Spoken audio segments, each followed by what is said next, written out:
get this thing done. Last evening, we completed a number of articles. The next article for us to look at would be Article 36, Community Preservation Fund, Conservation Fund. Mr. Campbell. Thank you, Mr. Moderator. I move that the town appropriate the sum of $200,000 from the Community Preservation Fund revenues and place said amount in the Conservation Fund. Second. Motion has been made and seconded. Hello again. Welcome back. I'm John Campbell, 29 Spruce Hill Drive, and here on behalf of your Community Preservation Committee. And I know you all came just for this article, so let's make it quick. This town meeting has voted a number of times in favor of placing CPA money into the Conservation Fund. Once there, it gives the Conservation Commission and the Open Space Committee the ability to move quickly when property becomes available outside of the town meeting cycle.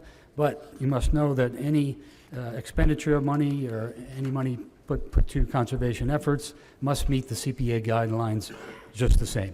So this is essentially to replenish some of the conservation fund. We used nearly all of it last town meeting to save the Whitney Street property, and we've used it for many good uses in years past, including the Green Street Meadow, the former Shunderland, many other parcels around the Mount Pisgah conservation areas, and for creating additional trails and recreation. So I urge your approval of the article, and by the way, this helps meet our 10% minimum toward open space and recreation.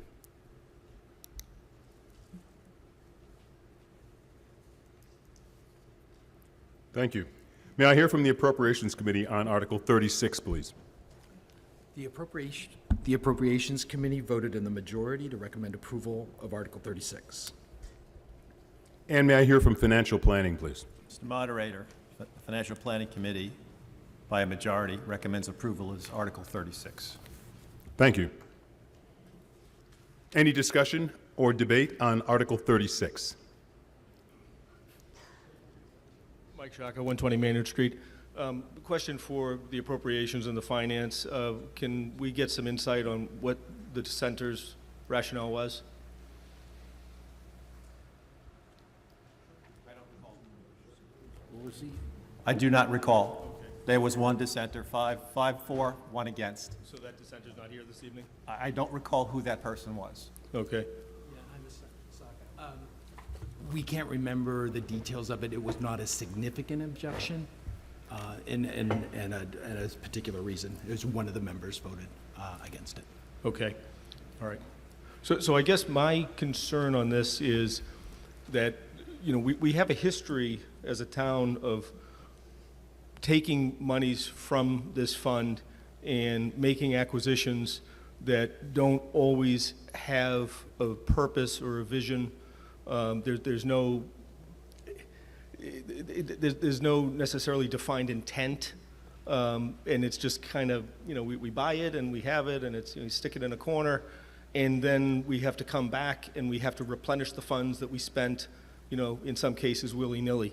So I'm a little hesitant to be in favor of, you know, keep funding something that, you know, is going to, you know, bad assets. So I guess I'm a no. Thank you. Microphone A, please. Good evening. Ooh. My name is Aaron Hutchins, 91 Brigham Street. Mr. Moderator, I've come with prepared remarks, concise, to the point. I rise to make my voice heard during this lengthy and tumultuous town meeting. Regrettably, my schedule has prevented me from joining in person these last 3 nights, but I have participated via technology, so thank you, Northborough Cable. Amen. Even tonight, I am unable to stay beyond this article because I am committed to volunteer for another organization. I have been a decades-long volunteer on Northborough boards and committees, everything from the Select Board to the little-known Algonquin Naming Subcommittee. My most recent service was with the Town Office Feasibility Committee, where I was the only member to vote against relocating the town offices to White Cliffs. I monitor board and committee meetings to stay abreast of current issues facing Northborough. I know of the capital projects looming. I know of interest and efforts to vitalize the downtown. I know of the many unfunded state mandates that Northborough has been forced to enact. I curse OPEB every time I pay my quarterly taxes, which were due again today. Northborough's legislative priorities have been identical since I was on the select board over a decade ago. My taxes are already at the high point of the so-called heart attack graph presented by Mr. Little. Northborough's new fire station, while needed, was too large in scope. Yes. According to information presented at the August 2024 Financial Summit, it takes approximately $30 million of revenue to lower the tax bill by $70. So I question how many $30 million projects can the citizens of Northborough expect to come to town in the coming years, particularly when we continue to zone conservation lands. We still don't know whether the Anza purchase is going to require significant environmental remediation. I'm going on record as saying it's going to come back to haunt us. Purchasing more conservation land does not align with what should be Northborough's focus of fiscal management. Accordingly, I cannot support Article 36. Cost of living since the pandemic has risen with incomes that do not match the increase. National debt continues, state aid decreases. Some suggest this summer there's a greater than 50% possibility of a recession. I am dismayed at the current state of administration in the town, and but for the restriction placed upon me by my current employer preventing me from holding public office, my name would be on the ballot. There are hard times and hard decisions to be made. I am not afraid to make the unpopular decision, as perhaps evidenced by my opposition to this article, but this town cannot continue to be all things to all residents, and this is what it has been for the last 3 years. Select board meetings now average 3+ hours. The town meeting is on its 4th night. During discussion on the budget article and proposed amendment on night 1, the chair of the select board said residents should have come to discussions to, quote, convince us. This sentiment is exactly why we're in this predicament. Our elected representatives are out of touch. We can and do better. Northborough needs financial, fiscal management that is going to be in favor of tax reduction and business increase. Thank you very much. Thank you. Microphone B, please. Yes, in the name of, give all highest honor to my Lord and Savior Jesus Christ, and on the basis of his principles.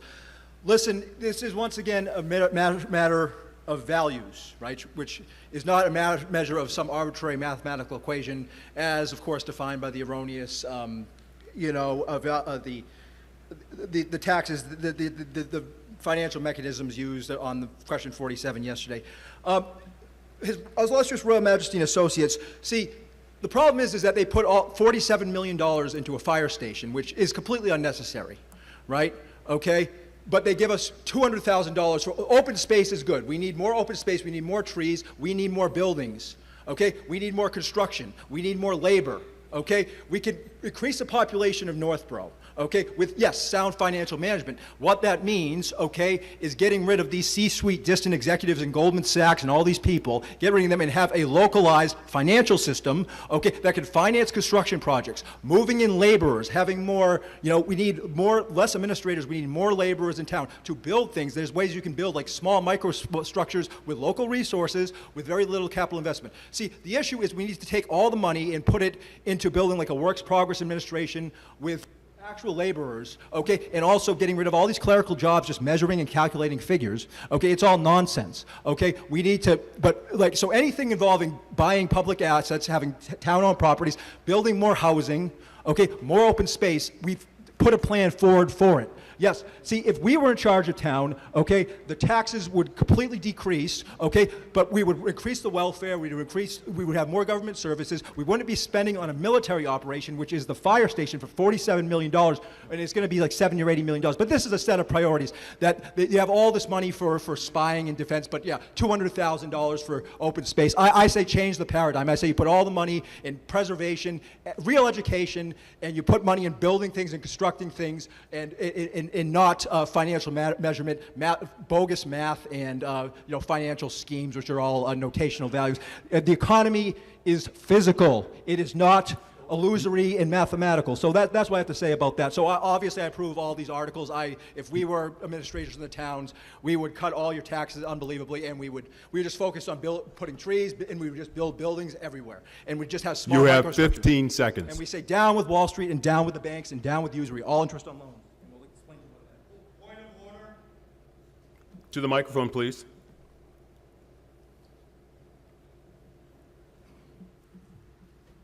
Michael Shaka, 120 Maynard Street.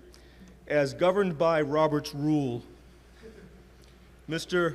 Moderator, speakers are being given unequal time, which violates the rules of fairness. I was cut off yesterday at 2 minutes and 32 seconds. I watched the tape. You called time. Just now, you cut him off at 2 minutes, 21 seconds. Mrs. Howland yesterday was granted 7 minutes and 45 seconds. You cannot, at your discretion, at your sole discretion, against Robert's rule, dictate. Sir, let me educate you a bit. We do not go by Robert's rules. We go by town meeting time. So the town of Northborough does not adhere to Robert's rule?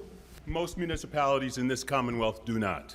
Okay, well, in public record, it says that you do. So regardless, I contest the level of fairness, just as it was with the fire department when you cut everybody off. This is not how town meeting is supposed to operate. Whether you like or dislike what the person says does not determine the amount of time they're granted, sir. Sir, I will let you, no more outbursts, please. I will let you know that I have no bias, regardless of who's speaking. My job is orderly process of the meeting. Now, we have a process in place to make sure the timing is fair and equitable. If we missed it by 10 or 15 seconds, that was not intentional. Are you keeping a timer up there? Yes, we are. Then why was he shut off at 2 minutes and whatever it was, 2 minutes and 21 seconds? Because, no, And I was I- shut off at 2 minutes and 32 seconds. sir, this is not the time or place to be debating this. Where is it then? When is it? It is either when there's a break or what have you, but you're taking valuable time away from the people who have given up their evening. And it's in the spirit of fairness for these people that we should not be having a mockery of this discourse. And that's what this is. It's a Thank mockery. you. Thank you for your comment. Microphone A, please. I'm sorry I didn't bring my clown hat today, so I'll keep mine brief. Mr. Campbell, Andrew Clark, 493 Main Street. I'm also on the Community Preservation Commission. How much we are obligated to set aside some of the CPC funds every year towards conservation or open space? Isn't that correct? That's correct. 10% at least of the new revenues coming in. So we have to set aside money for this purpose, irregardless of how we feel about taxes or open space or buildings or Goldman and Sachs.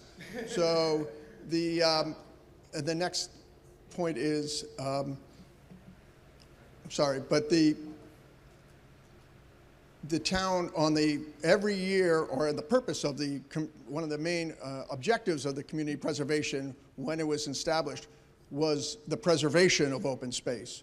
And it was brought to the town and approved, if I recollect, for the purpose of preserving. And we have done that significantly, and it has been with the town's approval. So I just want to remind the people that we have to do this money. We have to put this money aside anyway. So this is the most effective methodology for using it for its intended purpose, which is getting it into the Conservation Fund, which is the best agency for purchasing and acquiring conservation land. Is that correct? Thank you. What you said. Thank you very much. Thank you. Actually, can I ask the gentleman behind you to go first? You've already spoken. Mr. Moderator, Ken Pickard, 78 Whitney Street. I'd like to make a motion to move the question.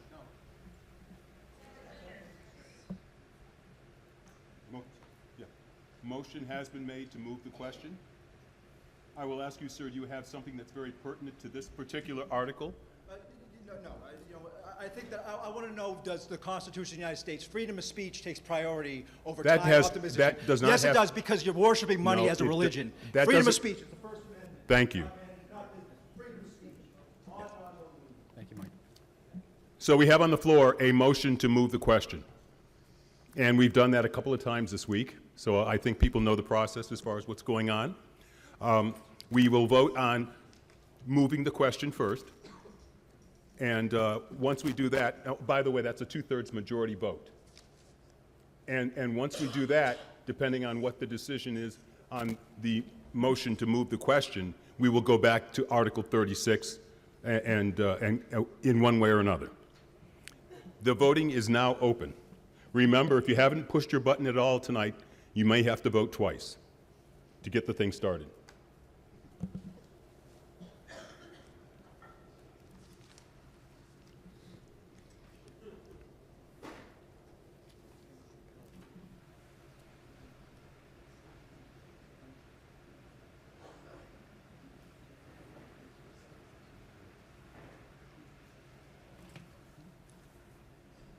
I think the voting has slowed.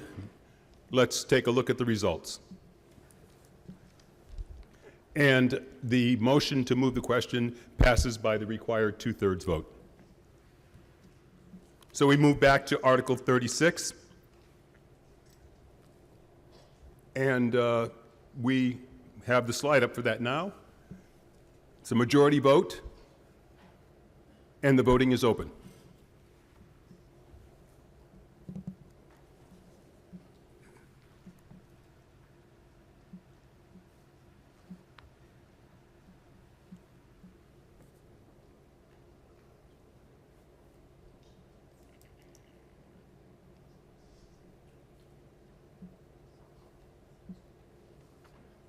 And can we see the results, please? Article 36 passes by the majority vote. Article 37, please. Thank you, Mr. Moderator. I move the town appropriate the sum of $10,758 from the Community Preservation Fund revenues to the Northborough Historic District Commission for the purchase and installation of a commemorative monument celebrating Northborough's contribution in the American Revolution. Motion has been made and seconded.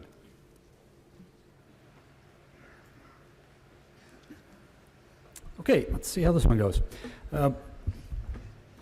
This is a very timely request from our Historic Commission for a monument to honor those in Northborough and the Minutemen who served the call on April 19, 1775. You can see the proposed text on the screen behind me. I'll save time by not reading all that. This is a mock-up of the size of the monument, not the actual one, and one proposed location. It is not fixed in stone, no pun intended, where that would go, but this is the suggestion, that it would be in the memorial area to the west of our current beautiful town common. Here's another mock-up just showing the, you know, if you're not getting it, the area where the monument is proposed to be mounted.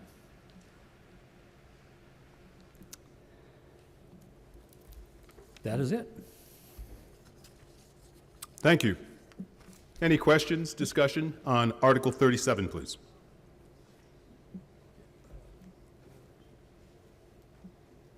Yes. Yes, I absolutely support this. I support all conservation, things. Mr. George, is there time limits prescribed by any law? Like, where is that coming from? I just want to know the answer to that question. I think that the Assembly notes to know that if there's time limits prescribed by bylaws, like, where is the notion of the time limits come from? I'm just curious. So. Time limits are established by the moderator. They're arbitrary. They're not arbitrary. Everyone has the same limits. Everyone has the same limits. Is there a number for the society that's mathematical, right? Is there a precise number about time? Everyone has been given the same or very much near the same time allotment. Like show the measurements, right? The scientific measurements, the mathematical No, measurements. no. There's no legal time limit, though. No. There's no law you're citing. It's arbitrary. I'm given the authority to set up the time frame. No, you're drifting outside the bounds. Mike, thank you. Microphone B, please. Good evening, Lisa Maselli, 13 Maple Street. I love it. Location, I'm glad that you said isn't set in stone, so to speak. I'd like to see it more off to the side and not in the dead center of that other beautiful monument. But thank you for putting this together, and I think it's great. Thank you, Lisa. I can't hear. Is that on? It is on. Any other discussion, questions? Hearing none, I think we're prepared to vote on Article 37. And this is a majority vote, and the voting is open.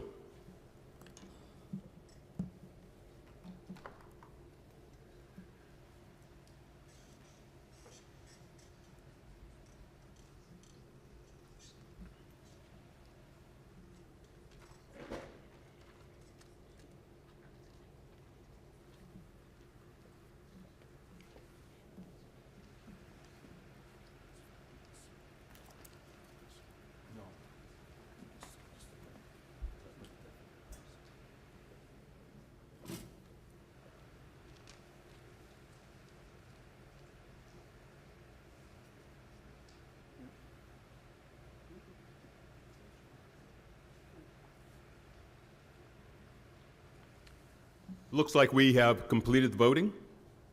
May we see the results, please? Article 37 passes by the required majority vote.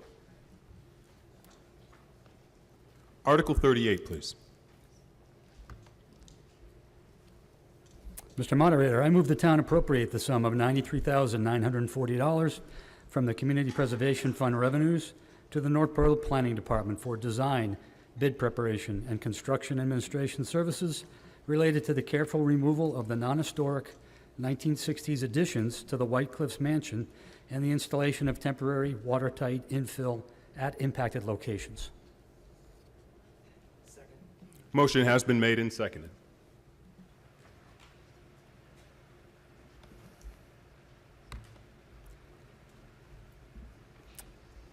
It's been 9 years since, at this town meeting, by more than a two-thirds majority of voters, the town approved to purchase the White Cliffs property and save it from demolition. Since then, there's been no shortage of opinions on what we could have done, should have done, what we should do. But that being said, it's time to move it forward, one way or the other. According to the architect's report commissioned by the original revenue voted at town meeting in 2016, in terms of water infiltration, the kitchen and the ballroom and the east additions provide the greatest threat to the historic fabric of the White Cliffs. The plan is that the additions shown here in red in this graphic are to be demolished and removed safely, and that after that, the mansion is buttoned up, secured for moisture in a way that sets the stage for its next use and its next stage of refurbishing.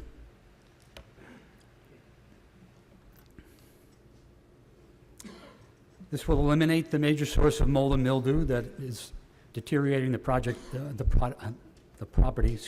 rapidly. It will be done in a way that is consistent with the Mass Historic Commission's regulations regarding historic restoration.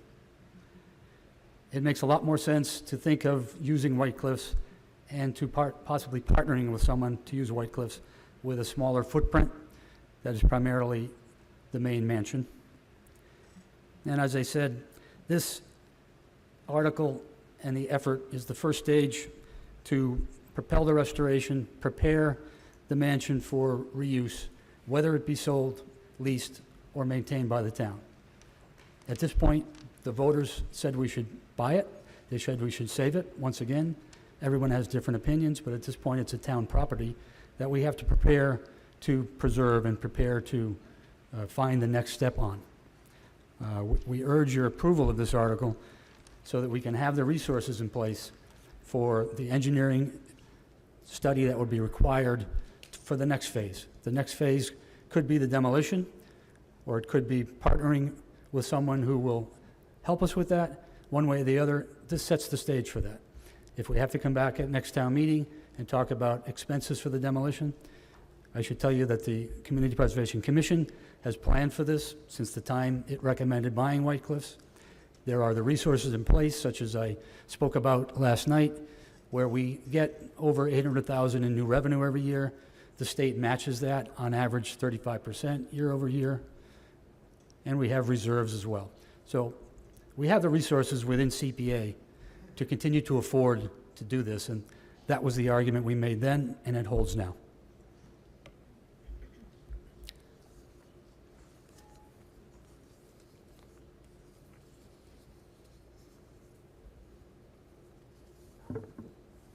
Okay. Microphone B, please. Eric Martin, 32 Weston Terrace. It seems a little backwards to me that we're dealing with this article before 43, where we're not quite sure what the fate is. So I move that can we hold this article until 43? Not exactly sure the right way to say that.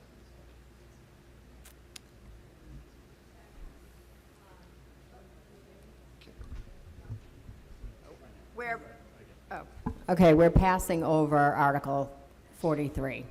We're passing over 43. Correct. Actually, we're passing over 43, 44, 45, and 46. No. What? Yeah.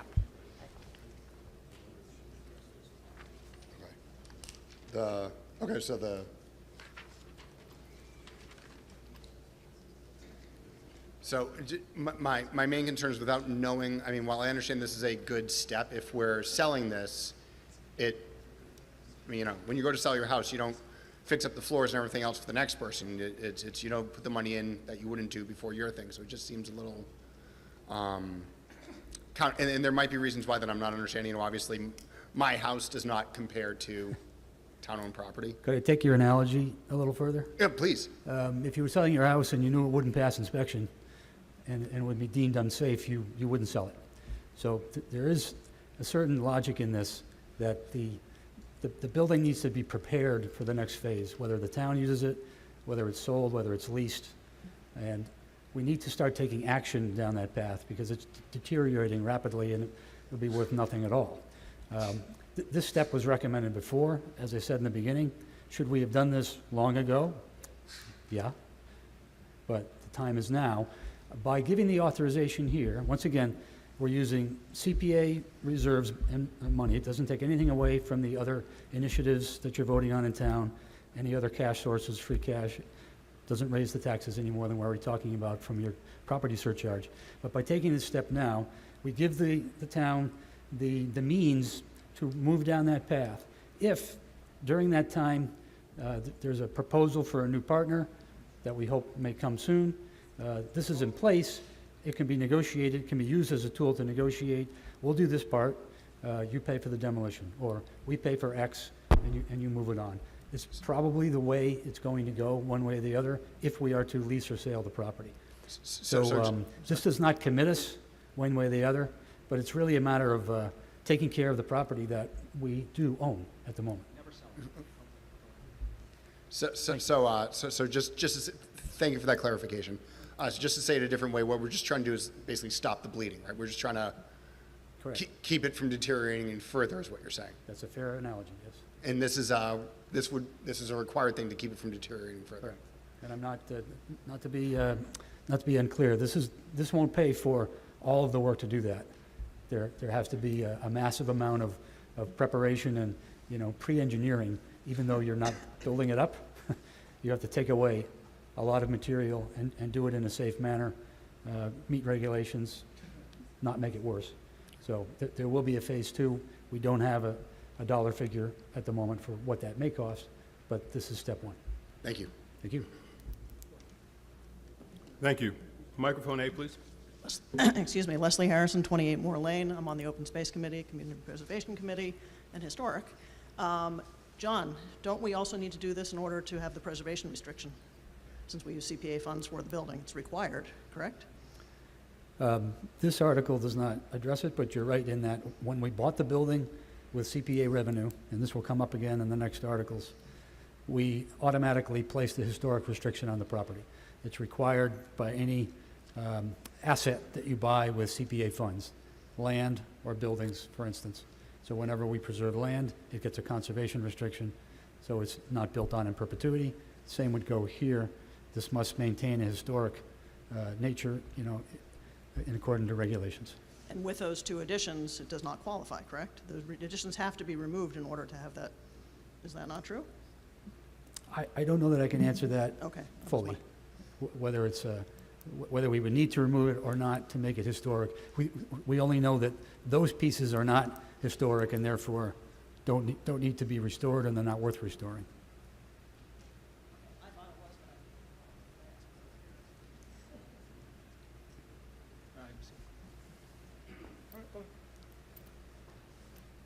Microphone A, please.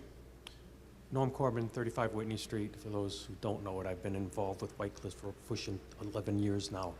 This is a necessary next step. We really need to find a way to button up the building. We really want to, in my opinion, we really want to make it look good in the sense of having someone purchase it or lease it in the future. And this is a very important step for that. Thank you. Microphone B, please.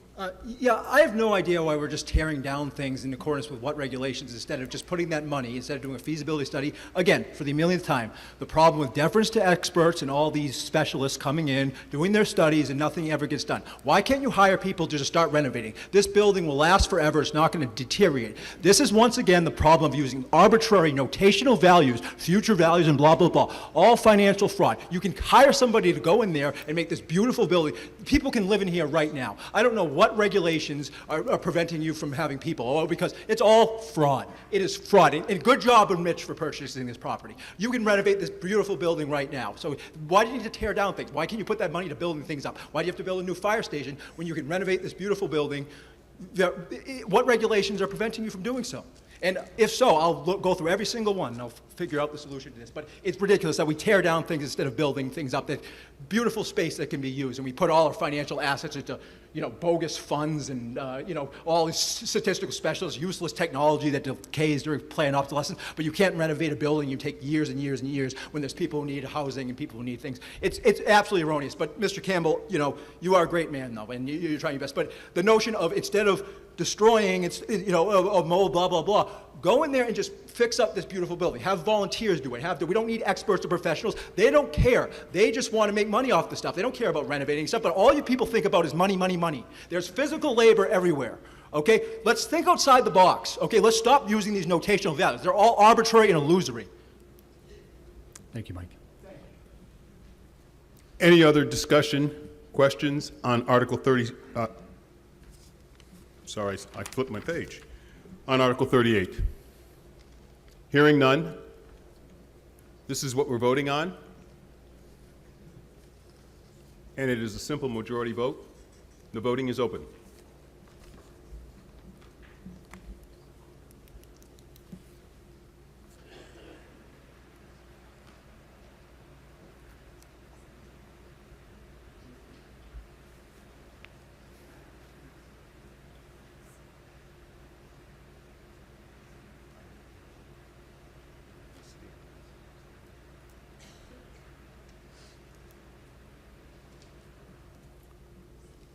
Looks like the voting is complete. May we see the results, please? Okay, Article 38 passes by the required majority vote. Thank you. Article 39, please. I move the town appropriate the sum of $166,575 from the Community Preservation Fund revenues for fiscal year 2026 debt service and expenses associated with the acquisition of the property at 167 Main Street. I didn't hear a second. Thank you.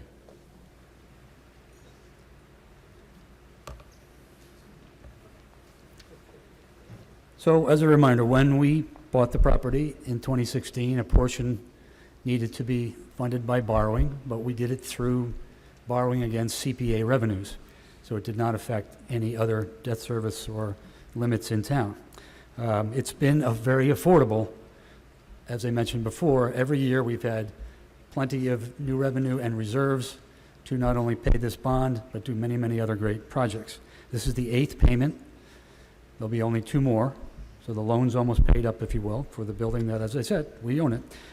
This has to be approved by using CPA funds, and if not, the town would need to find another source to pay the bond. You can't get out of the loan.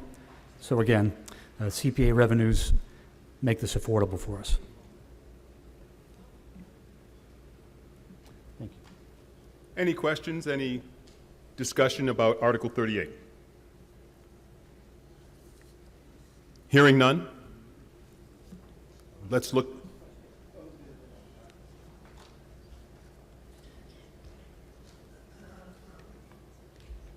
I also want to ask, if your computer systems are so great, why can't you tell who voted on this question? I mean, seriously, if this computer is so reliable, right, you don't even have the information who voted. You don't have persons, because it's all being conducted in secret ex parte.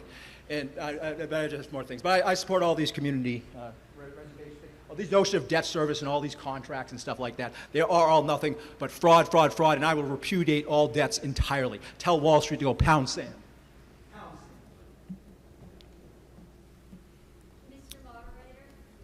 Yes. Could you please ask the Appropriations and Financial Planning for their recommendations? I will do that, yes. Thank you. Can I hear from Financial Planning on Article 39, please? Mr. Moderator, the Financial Planning Committee by a majority recommends approval of this Article 39. And from Appropriations, please. Appropriations Committee unanimously recommended approval of Article 39. I think we're ready to vote on Article 39.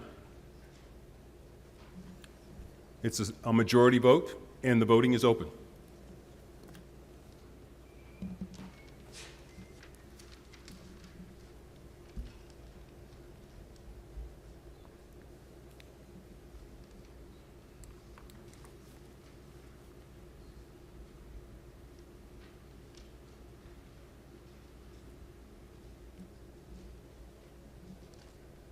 And it looks like the voting is complete. And Article 39 passes by the majority vote. Article 40. Mr. Moderator, I move the town appropriate the sum of $42,000 from the Community Preservation Fund revenues to the Northborough Community Preservation Committee for expenses associated with the implementation of the Community Preservation Act, including but not limited to clerical assistance, office supplies, property surveys, appraisals, attorney's fees, and other professional services, recording fees, printing, and other necessary and proper expenses for fiscal year 2026. Motion has been made and seconded.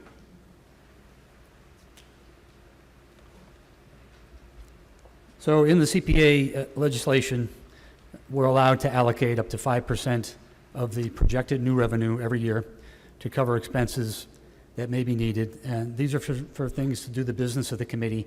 So it may be for property appraisals, to evaluate an application, or other professional services. We pay community coalition dues from that. Anything not spent in this goes back into the unreserved savings account, if you will.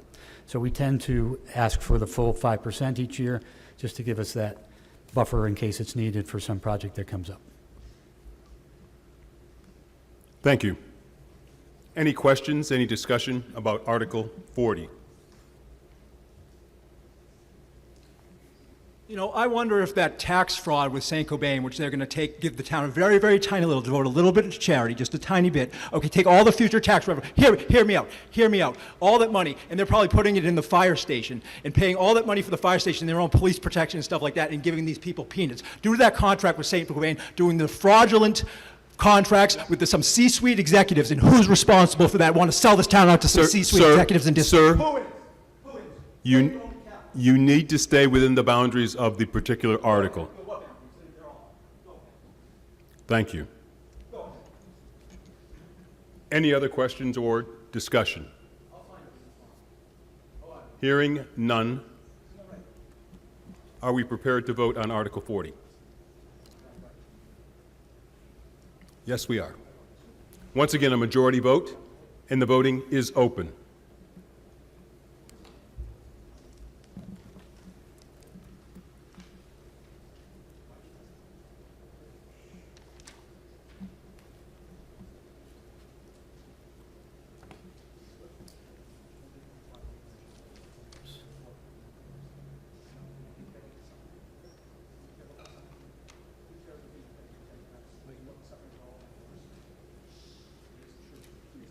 And it looks like the voting is completed. Article 40 passes with the required majority vote. Article Thank you. 41.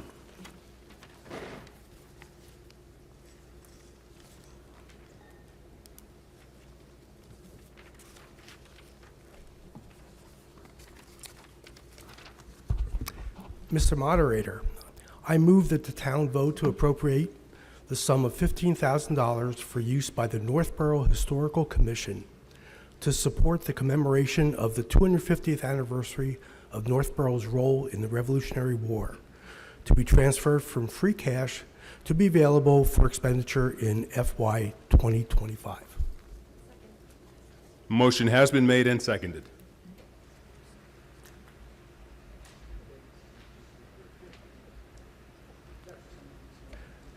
Thank you. My name is Bob Light. I'm the chair of the Historical Commission.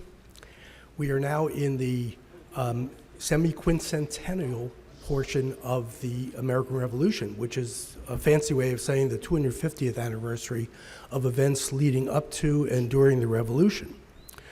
Massachusetts and several towns and cities in the Commonwealth have been preparing for these various celebrations. Turns out that Northborough has a very rich history in leading up to the Revolutionary War and during the Revolutionary War.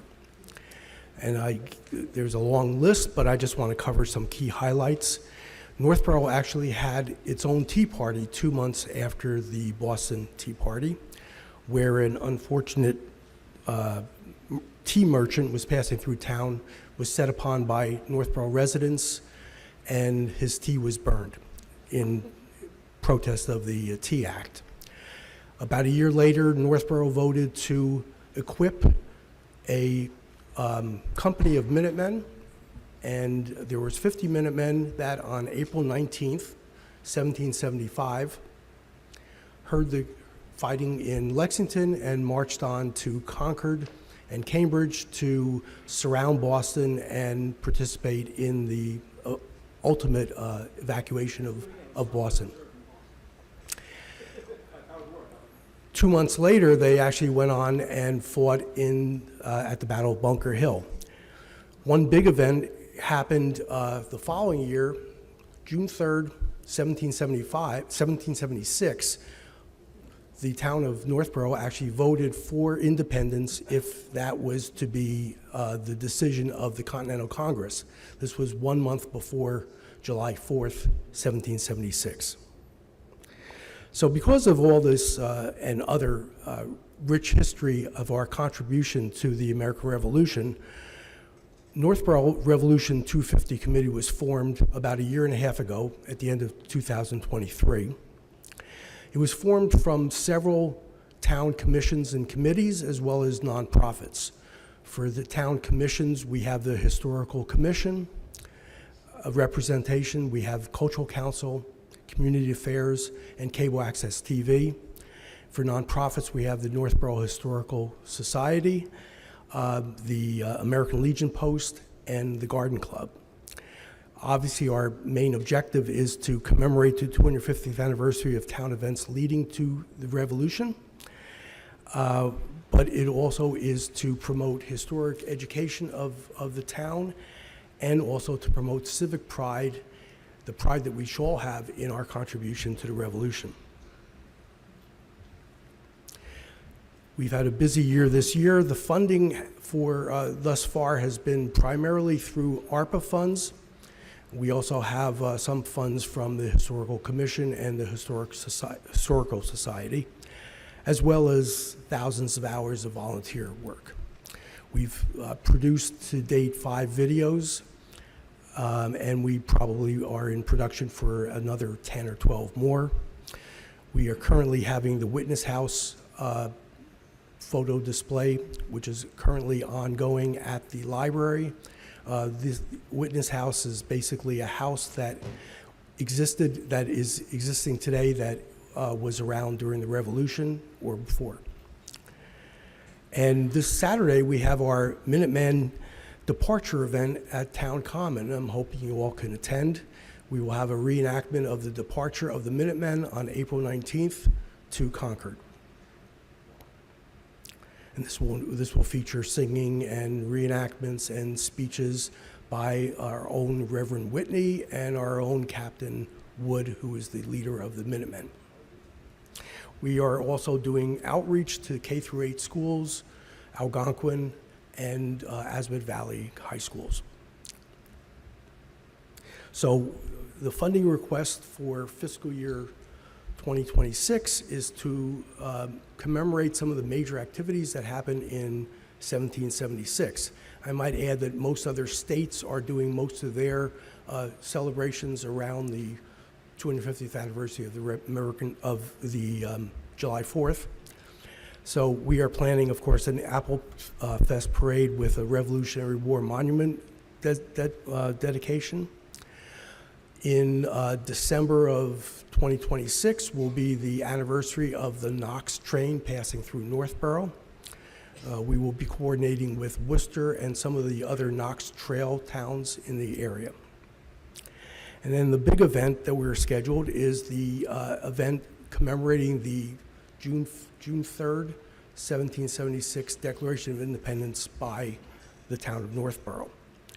And then beyond that, the actual Declaration of Independence was printed in September of 1776, and we will have events for that.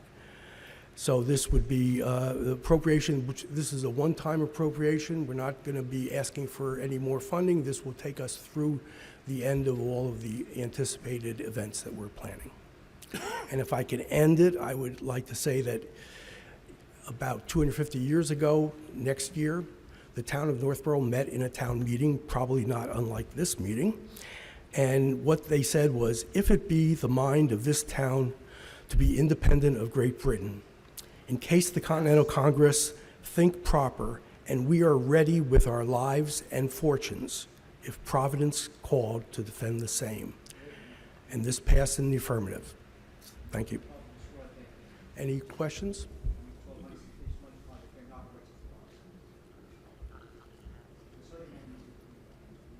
May I hear from Appropriations on Article 41, please? Yes, the Appropriations Committee voted unanimously to recommend approval of Article 40. Thank you. Microphone A. Norm Corbin, 35 Whitney Street. I am the chair of the Northborough Revolution Committee. I work very close with Bob. This funding is really going to help us through the next year so we can start to have some events. It keeps reminding me of the 250th of the town that we did almost 8 years ago. And by having a pot of money, we were able to do some special events. We were able to subsidize some of the activities. And just really hope that we have this funding for us for the next year. Thank you. Hearing no other questions, I believe we're ready to vote on Article 41.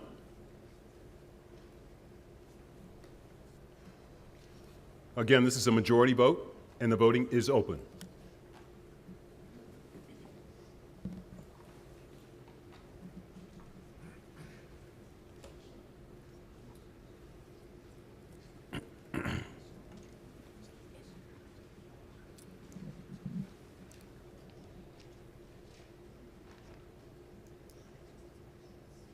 Looks like the voting is complete. And Article 41 passes by the majority vote. Thank you. Article 42.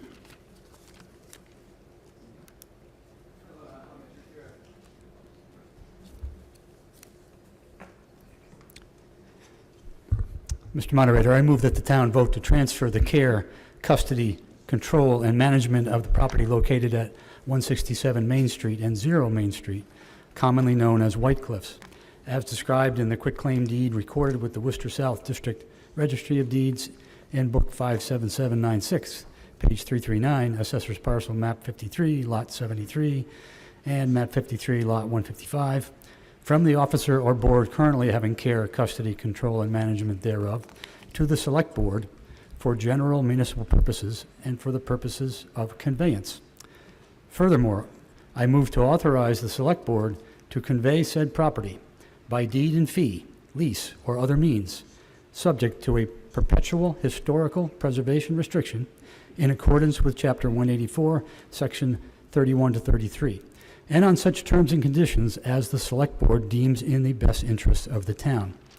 Additionally, I move to authorize the Select Board to execute any and all instruments and take any and all related actions necessary or appropriate to accomplish the purposes of this article.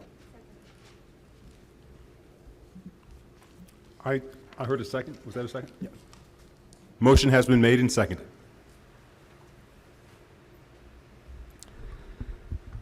So, once again, going back to the purchase of White Cliffs at the 2016 town meeting, the law of the Community Preservation Act requires that a permanent restriction be placed on any real property that we buy with CPA funds, as I mentioned before, be it land or building. So the fact that we used CPA funds to buy it ensures that we already have a preservation restriction that will go with this property. This article is written to ensure that that preservation restriction would carry if the property were sold or leased. The article further gives the Select Board the authority to sell or lease and take any other actions thereto.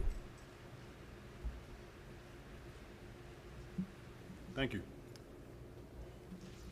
May I hear from the Select Board on Article 42?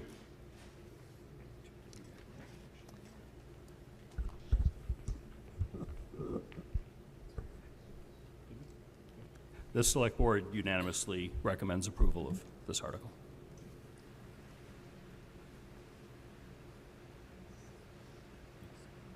Okay. Thank you. Okay, I wanted to emphasize that this historic deed restriction article also authorizes the Select Board to sell or lease the property subject to a perpetual historical preservation restriction. In March, the town issued a public request for proposal for the sale or lease of White Cliffs. The intent of the RFP was to attract proposals that align with key community priorities, including reducing the financial burden of White Cliffs on the town, preserving and restoring the mansion, enhancing the site's landscaping, and allowing public access to the property for municipal meetings and/or special events. Additionally, the RFP encouraged proposals that would introduce a use contributing to downtown Northborough's revitalization and economic diversification. Respondents were also required to demonstrate strong financial capacity, as long-term financial sustainability was critical factor in the evaluation process. It's important to clarify that this warrant article is not about raising taxes. In fact, it does the opposite. By pursuing a responsible reuse of White Cliffs through a lease or sale, the town will eliminate approximately $45,000 per year in ingoing maintenance costs. These are funds we've been spending just to patch and Band-Aid issues without addressing the building's long-term needs. Under this proposal, we shift from stopgap measures to a sustainable solution, one that restores and reinvests in this historic landmark and will hopefully bring revenue in the way of meals tax, real and/or personal property tax.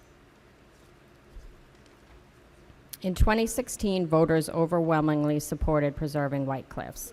But in the years since, it's become clear that the town cannot take on this major restoration project alone. That's why we've taken the next logical step, soliciting proposals from qualified partners who have the resources to both restore building and contribute to the town's broader goals. We talked a lot about the town having to pay prevailing wages, which in some cases double the cost of labor. Now we would be relieved of this with an outside non-municipal party doing the work. The town received 2 viable bids and are currently following all legal and fair procedures and reviewing them. Tonight, I will have our DPW director provide a brief overview of the bids we received, but due to the procurement process, we're legally limited in what we can share. We do not want to jeopardize the integrity of the bidding process and put the town at a disadvantage in negotiations. The main evaluation criteria consisted of a detailed project summary, feasibility, and financial projections, including sources and use of funds, and a general description of what community benefits would be. As part of our RFP process for the future of White Cliffs, the town is seeking a project that brings meaningful value to the community. We're focused on proposals that support goals like job creation, increased business for local vendors, increased business at local restaurants, and minimal impact on infrastructure and traffic. This article gives us the opportunity to take an important next step. Much like the TIF incentive we provided to St. Gobain last night, these potential partners are looking for the town to show support, whether through Community Preservation Act funding or by helping finalize plans to remove the aging addition that's been causing moisture damage for years, well before the RFP was issued. These respondents are prepared to invest millions into revitalizing this property.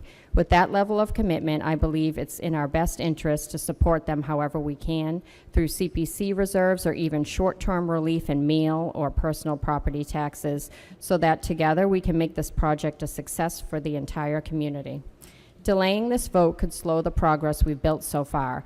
There's a risk that interested bidders may move on, which would mean reissuing the RFP and potentially seeing the building remain vacant and underutilized for another year. That would be a missed opportunity, not just in terms of revenue, but in moving this important project forward for the benefit of this historic landmark and the community. We don't want the building sitting vacant and underutilized for another year, costing the town money. Even if the article passes, no transaction becomes finalized without careful review. If we don't receive a bid that meets our standards, we won't move forward. We believe this article reflects what the community asked for us to do in 2016 to protect and preserve this building and use it to benefit the town, not drain resources from it. This puts another tool in our toolbox to revitalize the local economy, protect our history, and move forward, generating opportunity, not debt. I'd like to invite Scott Charpentier, our DPW director, up to discuss a little bit more about the bids we received. Thanks, Scott.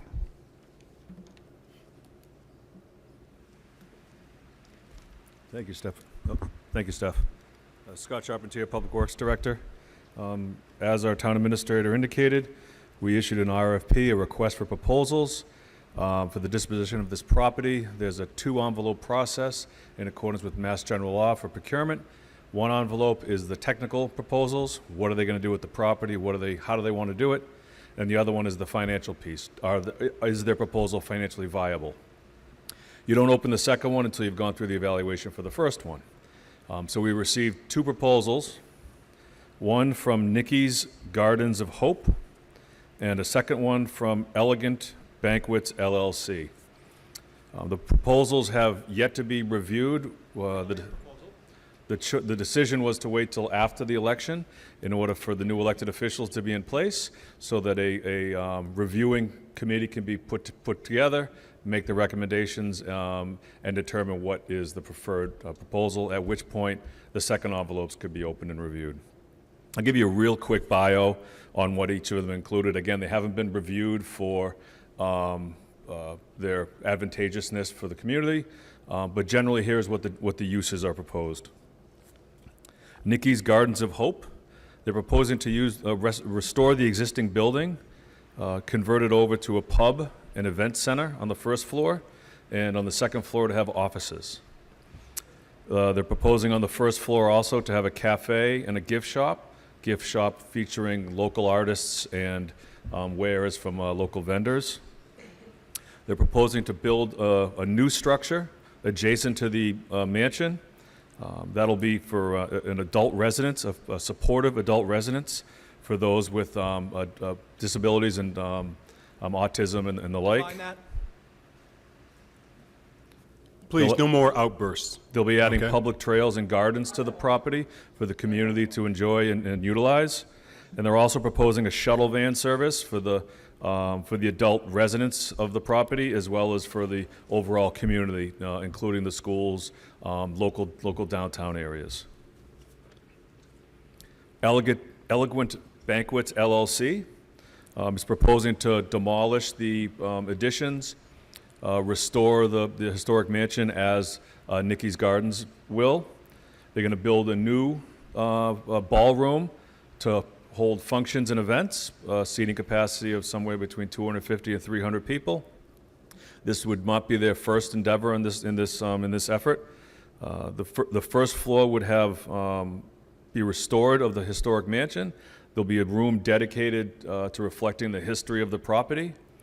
The second floor and the upstairs will be offices similar to Nikki's Gardens, but it'll also include a bridal suite. They'll have, they're offering their free community use in the historic mansion during the off days. That includes typically a Monday, Tuesday, Wednesday. This is mostly like wedding receptions and the like. Thursdays, rehearsal dinners, Fridays, and so forth. The grounds would be restored as well with gardens and vistas constructed. Both proposals were reviewed and met the requirements of the submissions. So that when you have a proposal come in, there's three things you look at. One, is it responsive? Does it meet the minimum requirements? Yes. Two, you look through the technical proposals and determine how advantageous they are to the community. And then once you pick the most advantageous, three, you open up the envelope that talks all about the money. So we are past the first step. We opened them up, we looked at them, we said both of these meet the minimum requirements, and we hit the pause button again until after the elections so that we can have all of our new elected officials in their seats. And at that point, we can put together a review committee and go through the comparative evaluation, after which the money envelopes get open. That's all, Ms. Moore. Thank you. Thank you. Scott, hang on, stay there. Please. Yes. Mr. Moderator, Scott, are we doing Article 42 or 43? I'm kind of confused. What you were describing there right now, is that more appropriate for 43, or what are we doing? Are we combining the two? We ended up, oh, sorry. I'm sorry if I missed something along the way here. No. So we had almost duplicative warrant articles. One was for the sale or lease of White Cliffs, and one was the historic preservation deed restriction. When our attorney looked through the warrant articles for review, she said these are two of the same, but I would keep the historic deed restriction because it gives the select board the authority to convey, but also the most important part was keeping that historic deed.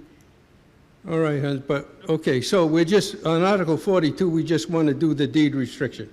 Nope, that's why I got up and I said I want to emphasize. All right, so we've meshed the two. It was already meshed, All right, but okay. yes, yep. Got it. So Yep. now, where are we with the TIF? We're not doing a TIF. Good. Well, I'm glad you're happy. Is that the same with the town hall? With the town hall? TIF. Oh, for West Main, yes. No for West Main. So both of those are out? Correct. So I can go to Ullman's? Yes. Thank God. All right. Microphone B, please. Hi, Cheryl Silverberg, Center Drive. So, curiosity, if they're willing to remove those parts, why did we just vote on removing those parts? No, they did not.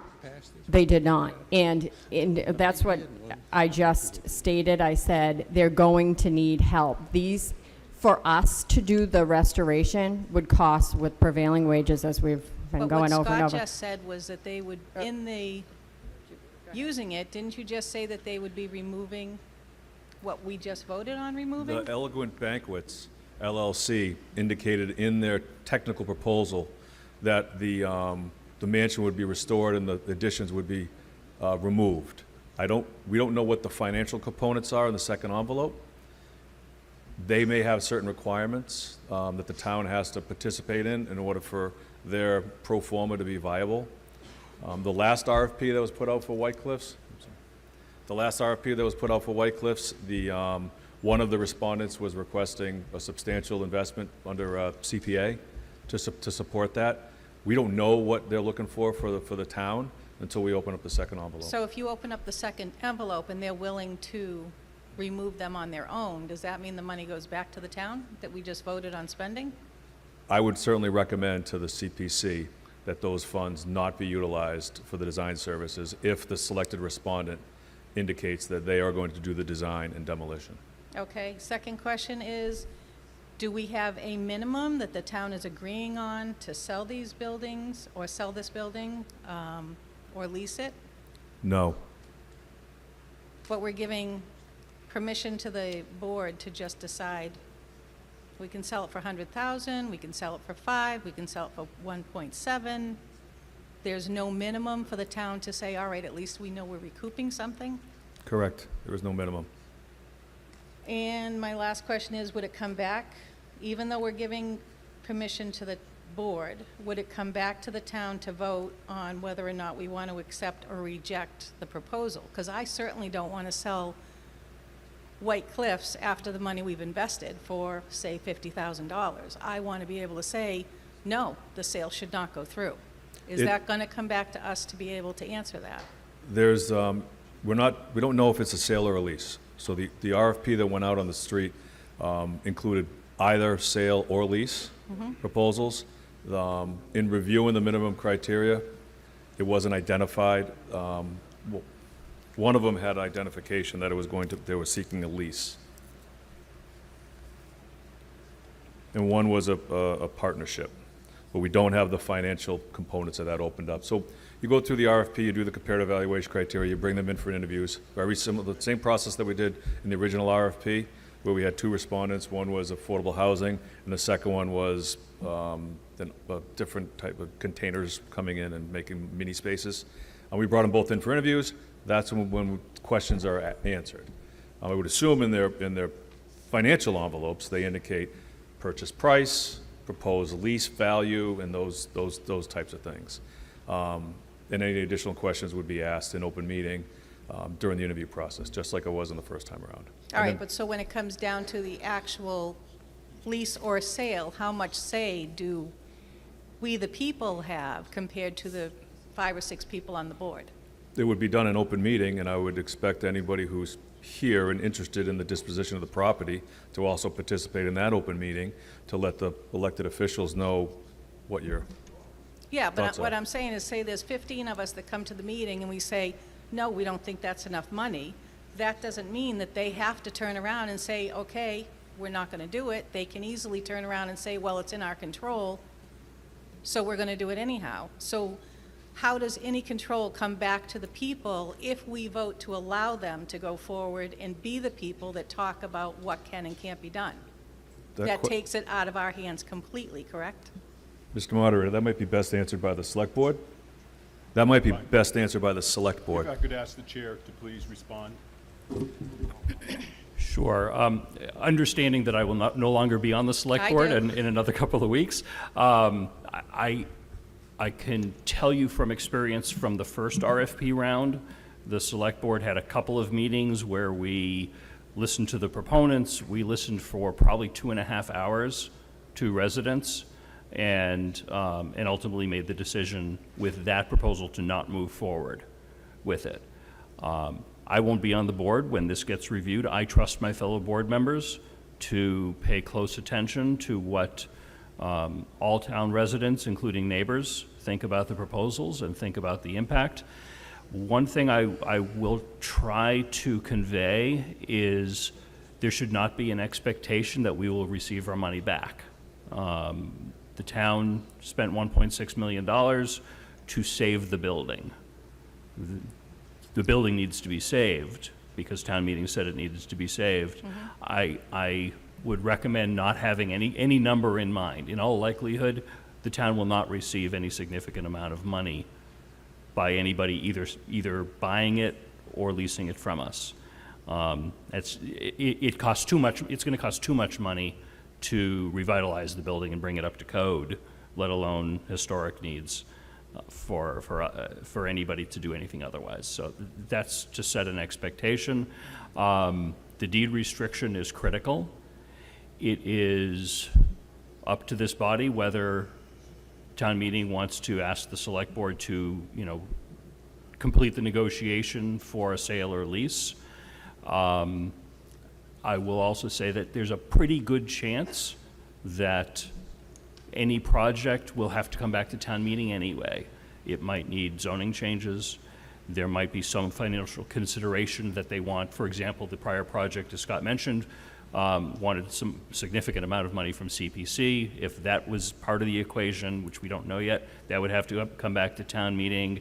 There are a couple of other aspects that might have to come back to town meeting anyway. So even if this is approved, I can't say with certainty, but my guess is the project would come back to town meeting for one thing or another before the sale would close. Okay. I understand we probably won't get the 1.6 million, but it's also a huge piece of property with a huge building, and eventually whoever buys it is going to make that money back. So I think that should kind of be a consideration for everybody to think about. Thank you. Thank you. Microphone A, please. Excuse me, Norm Corbin, 35 Whitney Street. I do wish this article was in two parts. One dealing with the deed restriction, which makes good sense, and a second part about the responsibility of how this gets done. I would like the way the process works for White Cliffs to be what they did for the fire station. I think any decision for White Cliffs needs to be a town meeting vote. I do not like the idea of a select board, which is going to have 2 new members, making a decision on a project this size. I think it was voted on at town meeting to purchase it. I feel strongly that when the town meeting has to vote to accept whatever the options are. Excuse me. And that's kind of where I'm coming from on this. Thanks. Thank you. Microphone B, please. Jeff Knight, 6 Lancaster, and also a member of the Appropriations Committee. So this was in 2 parts. This was in Articles 42 and 43, but they took the operative language of 43 and put it in Article 42 to put it into a non-financial article so that our committee would not opine on it. But that language that's now in 42, a non-financial article, we voted against by a majority vote of 4-2 in committee. So I thought I'd bring it up and share that because I think it's relevant. The exact language from Article 43 is now sitting in Article 42. And so I'm an attorney. I can't see any attorney really saying that. So I see this more like yesterday with the wool over your eyes over the firemen's money going to the park. I think it's more of a political trick to move the operative language of 43 into 42 to make it one thing. It makes 0 sense to do that. So don't fret over a deed of restriction. You could do that anytime up until the sale of the property. It's not an emergency to do that. A special town meeting costs about 10 grand, and anyone that's putting in, who's responding to an RFP on a project this size is going to understand the need for a special town meeting to approve a sale this big. So there's not a rush, there's not an emergency. Never give any select board carte blanche on a deal this size. That's why the Appropriations Committee, 4-2, voted to not recommend the passage of Article 43. You're welcome to go back on YouTube and watch our meeting, watch the questions we asked, listen to the deliberations.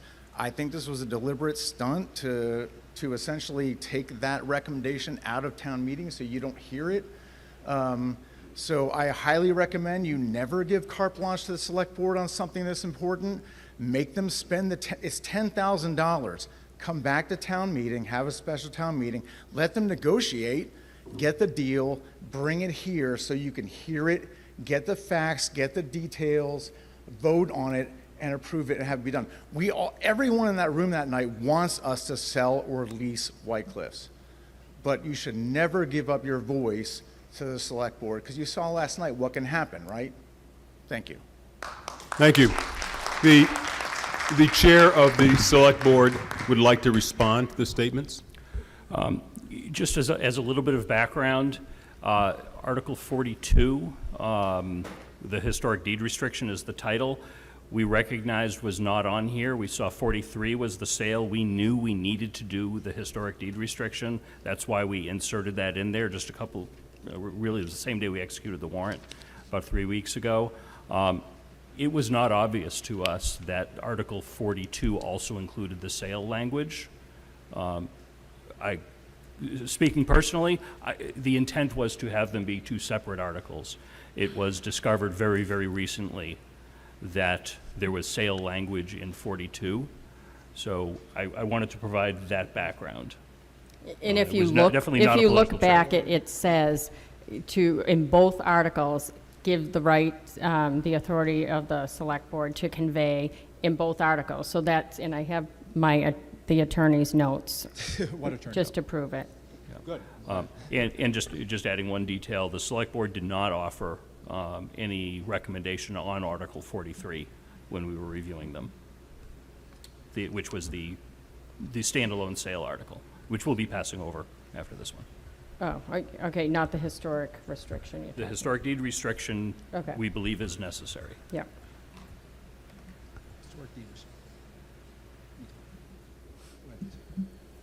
Microphone B, please. Lisa Maselli, 13 Maple Street.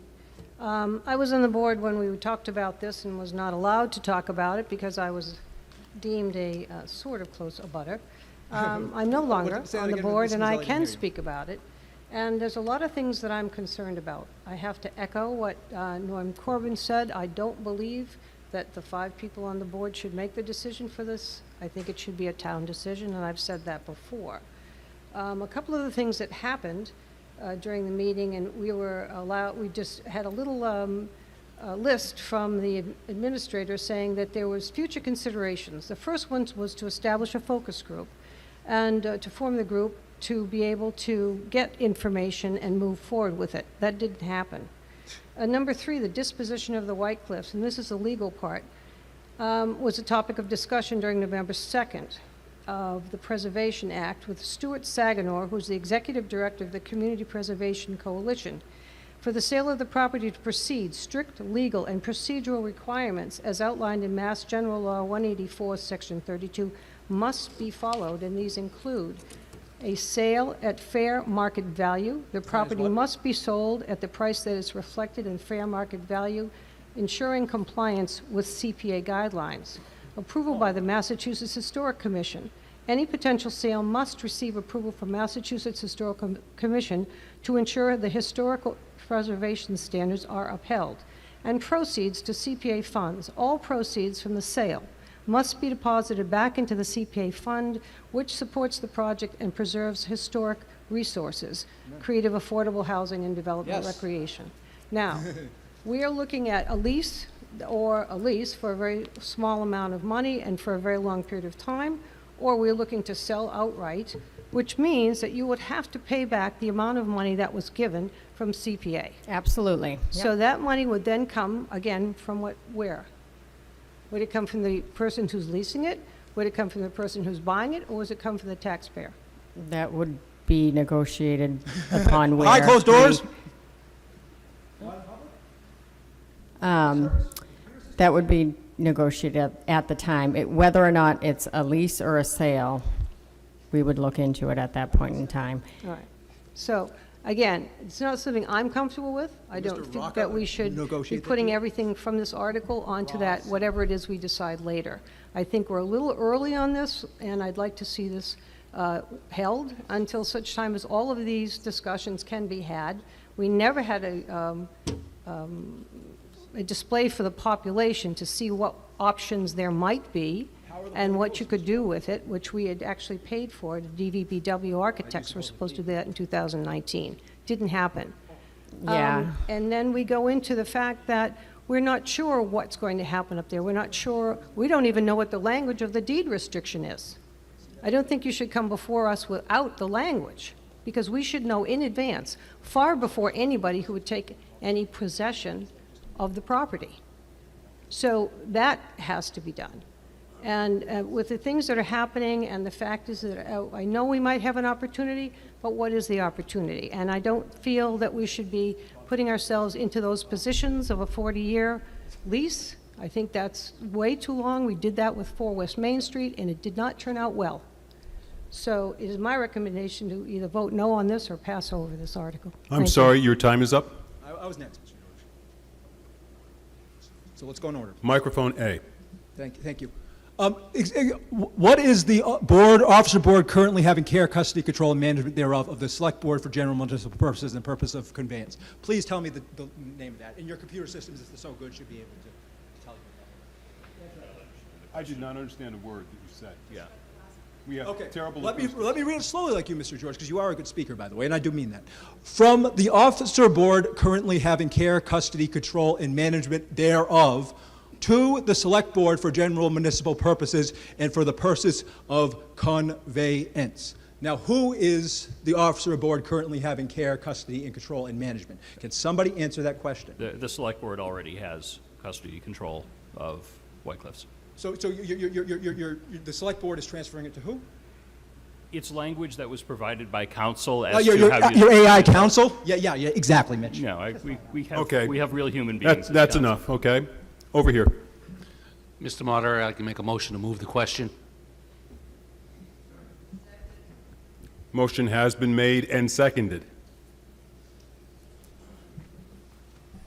I will ask for the individuals that have been standing in line, is there a significant piece of information that you want to contribute to this? I was going to ask to move it to be passed over. Okay, thank you. Hi. Ma'am?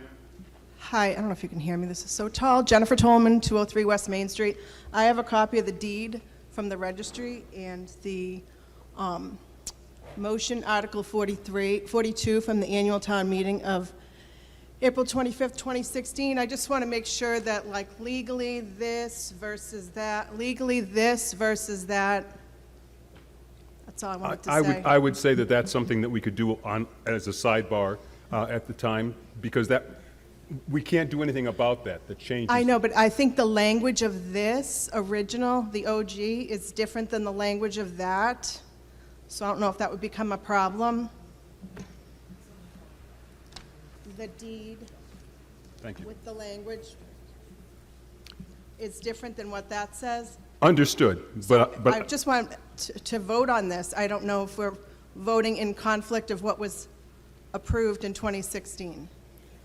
first what we need to do is, there was a motion to move the question. Right, yeah. I need to address This is like that. a legal transference of property. I just wanted to throw that out there. Okay, I appreciate that. Thank you. Thank you. It is. Any lawyers in the house want to look at it, or I guess we're done talking? Right now, we have on the floor a motion to move the question, and it was seconded. And I think we all know what moving the question is all about, the process. It is a 2/3 majority vote, and it's very straightforward. If you say yes, that means that you want to move the question and move on to voting on Article 42. The voting is now open.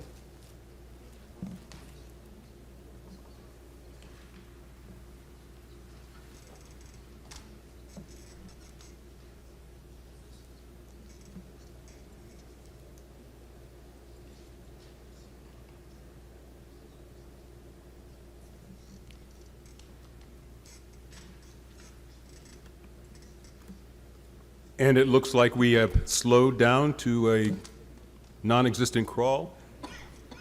And it looks like the motion to move the question has passed by the required 2/3 vote.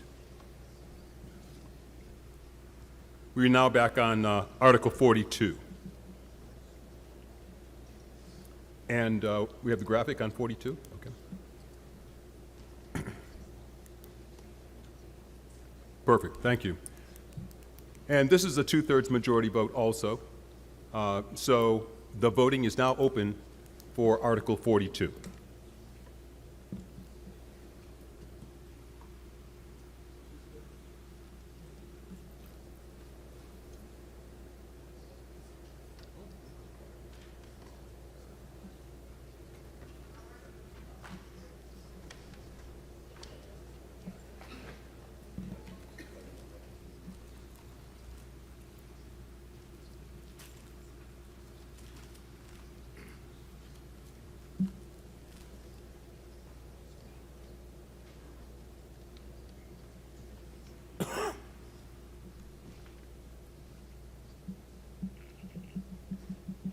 Looks like the voting is complete. Let's see the results, please.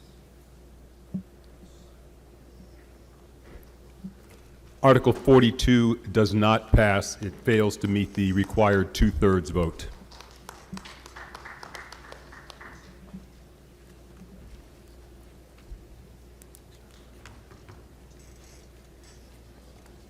Mr. Moderator, I move that we pass over Articles 43, 44, 45, and 46. A total of 4 articles that you wish to pass over? That's accurate. Okay, thank you. May I have a second from someone? Second. Thank you. Briefly, for different reasons, Article 43, as described earlier, was encompassed within 42, which we knew the body would, one way or another, would act upon, so we plan to pass over that. Article 44, the TIF, because the negotiations and that financial process hasn't begun yet, there's really nothing to discuss on that yet, so that is appropriate to pass over. And similar with 4 West Main, AKA the Old Town Hall, when we created the warrant and put these on there, we would hope that the RFP would have been ready at that point, and we might have something to say, so we put that as a placeholder. That process has not yet begun, so removing those articles is appropriate at this time. Thank you. Thank you. Any question on the motion to pass over? Hearing none, and we can group the 4 of these together in one vote, okay? So once again, just as a reminder, we are talking about Articles 43, 44, 45, and 46. Passover vote is a simple majority vote, and the voting is open.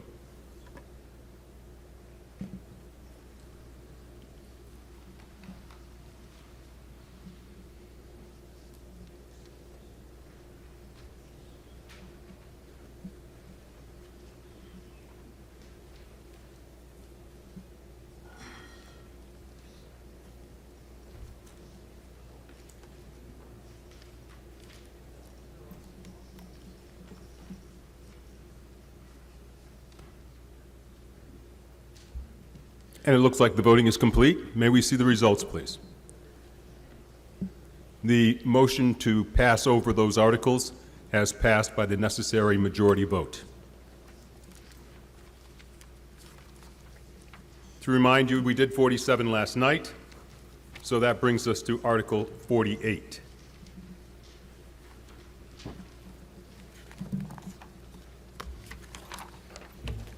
Mr. Moderator, I move that the town vote to amend Chapter 2-36 of the Northborough Town Code, Historic Buildings, specifically Paragraph 2-36-20, Definitions, by revising the definition of significant building as set forth in Article 48 in the warrant. The motion has been made and seconded. Thank you. Bob Light, Chair, Historical Commission.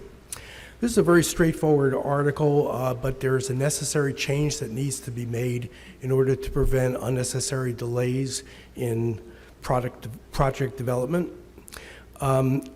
The purpose of this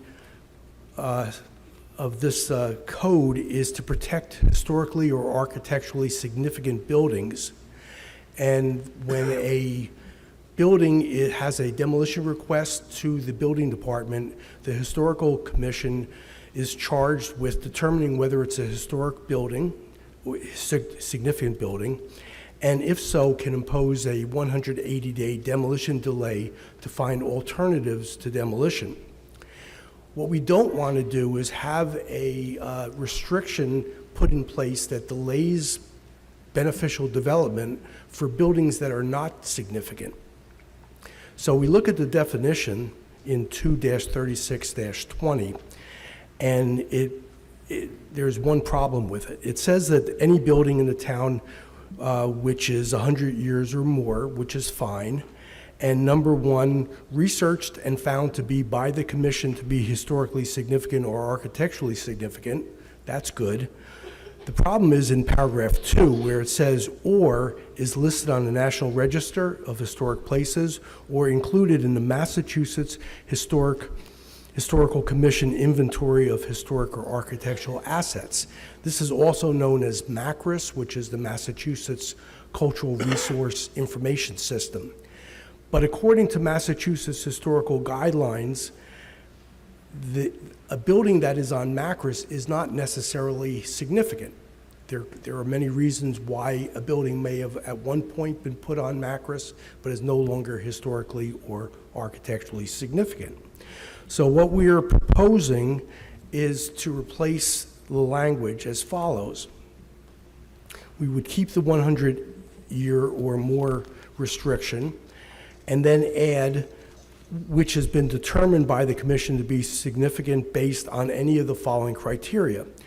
We deleted one by moving it up to the paragraph A, and we deleted paragraph 2, which is a problem for many reasons, because that does tie the hands of the commission, because if a building is on Macris, it's automatically significant, when in fact it may not be.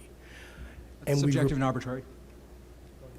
And we replaced 1 and 2 with 1 and 2, which is direct language from recommendations by the Massachusetts Historical Commission in their sample bylaw guidelines. And that basically also strengthens this by giving the commission more information about how to make the determination of whether something is significant. So at the end, only truly significant buildings will be subject to a demolition delay. Thank you. I'd entertain any questions. Thank you. Yeah, first of all, You have not been recognized yet. I'm sorry, okay? Thank you. One moment, This please. proceduralism causes obsessive compulsive disorder. by the One way. moment, Proceed. please, okay? Go ahead. We did not get the opinion of the Historic District Commission. Yes, and the Historical Commission unanimously approves this change. Thank you. Now, microphone A. Okay, I get the time, okay. Yeah, so determined by the commission is the historical. Why can't we just say that all old buildings are significant? They're much better built, okay, than all these new buildings. With these new buildings, okay, these contractors build them as big and cheap as possible, and they build them deliberately, okay, so they make more money off it, because it's all about money. The old buildings are much nicer, they're way better built. Everything before 1950 is historically significant. But if you turn from to a labor-based economy and not a financial management-based economy on the basis of projected future values and arbitrary private discussions, we don't know any of the boards or commission, we don't know any of this stuff. This is all arbitrary and vague. And we're gonna figure out who is behind this, because this is all, there's no transparency whatsoever, and there's a reason for it. There is a reason for it. But maybe if you go to the Lord God and you admit, Michael, I was wrong. Maybe you're right. Maybe Michael's right. Thank you. Maybe the Lord is merciful. Yes, please. Tough act to follow. I was on the Historical Commission for something like 16 or 17 years, and the way the wording it was always a challenge for us to determine what was a significant building, and this clarifies it, and it will make the Historic Commission today a lot easier to go through this exercise. So I highly recommend voting for this. Thank you. Hearing no other discussion or questions, we're voting on Article 48. It is a simple majority vote, and the voting is open.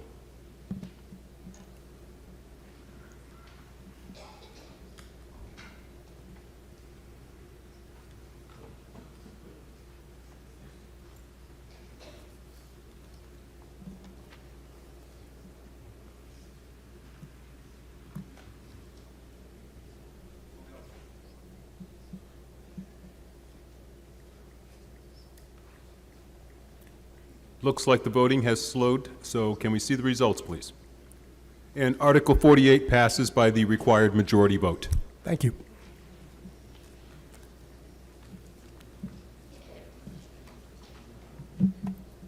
Article 49, please. Mr. Moderator, I move that the town vote to amend Chapter 2-12 of Town Code entitled Alcoholic Beverages by revising Sections 2-12-010, Consumption and Possession Restricted, 2-12-020, Possession within Memorial Field, and 2-12-030, Consumption in Town Structures and Public Places, as printed in Article 49 in the warrant.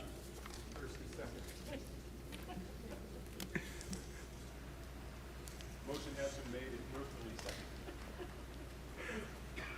Thank you.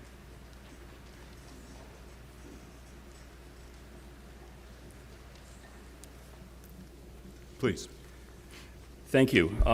When reviewing, obviously, that the town owns a couple of relatively new buildings, if you want to call White Cliffs relatively newly owned by the town or not, but certainly for West Main. We recognized that we had some old and outdated bylaws left over from the Blue Law era, prohibiting alcohol within town properties and on town land. And the town land part, as I said, only mentions Memorial Field because it dates that old, but that was the only park in town. We really need to modernize those and bring those up to speed. There are many options for one-day liquor licenses or permanent liquor licenses that are available. For example, if someone came to us and said, hey, we want to lease the old restaurant space on the first floor of Old Town Hall, and we want to get in there, you know, in a couple of weeks, and a lot of the restaurant equipment honestly is still there, we would have to say, that's fine, but you're not going to be able to serve alcohol because our town bylaws prohibit that. This opens up that flexibility. It opens up the flexibility, for example, if the Community Affairs Committee wants to serve alcohol at one of the concerts, they would have to do it within an enclosed area, as is required by law for one-day liquor licenses. We do those for Tugas, we do those for Wegmans and other places. There's a normal process for doing this. This certainly does not allow employees to drink on the job or anything like that. All of that is covered by, by really good policies that are already in place. So this makes all of those facilities a lot more usable. Thank you. Thank you. Thank you. May I have the opinion or recommendation from the Select Board, please? The Select Board unanimously recommends approval of this article. Thank you. Microphone A, please. Christopher Brandon, 22 Sherlin Drive. I'm actually making this motion for my son, who unfortunately couldn't be here tonight. He would have done this, but I'm actually making a motion to amend Article 49. I move to amend Article 49 to add the following condition to the amendment of Section 2-12-20. No alcohol or liquor license or permit shall be issued for any event, gathering, or function at Assabet Park. A couple of reasons for this. The proposed amendment is primarily symbolic, as it is highly unlikely the Select Board would issue an alcohol permit for the largely family-oriented Assabet Park, where the splash pad and playground are. This amendment would explicitly prohibit this unlikely action.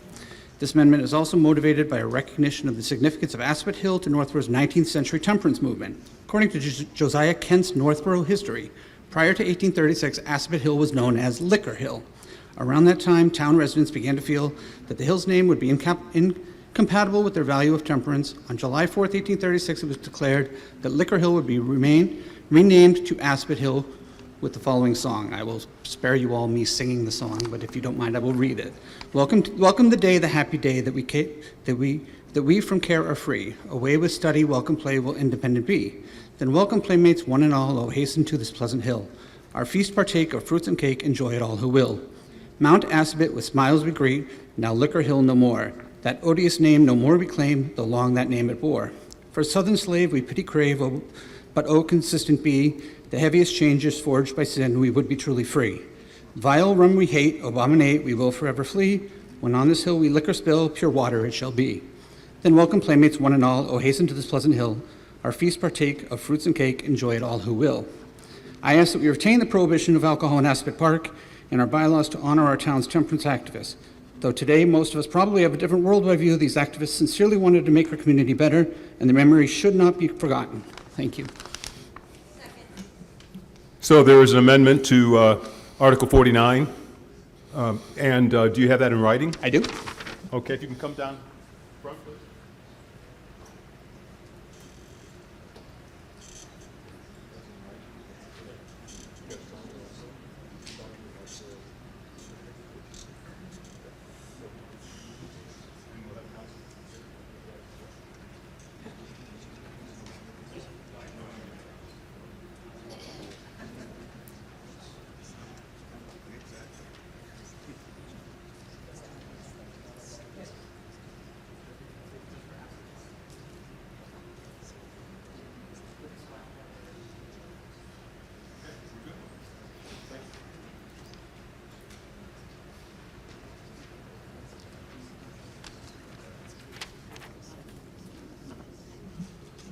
Okay, we have an amendment to... Could I speak to the amendment, or? I just want to make sure people understand what the amendment is, and then you can speak to it. okay, to Article 49. And the amendment is in addition to Article 49, adding one more bullet. And that one more bullet would be, no alcohol or liquor license or permit shall be issued for any event, gathering, or function at Assabet Park. Okay, so that's the addition for that. Now you may respond. Thank you, Mr. Moderator. While I appreciate the spirit, if you will, of the amendment and the historic aspect of Liquor Hill, I'm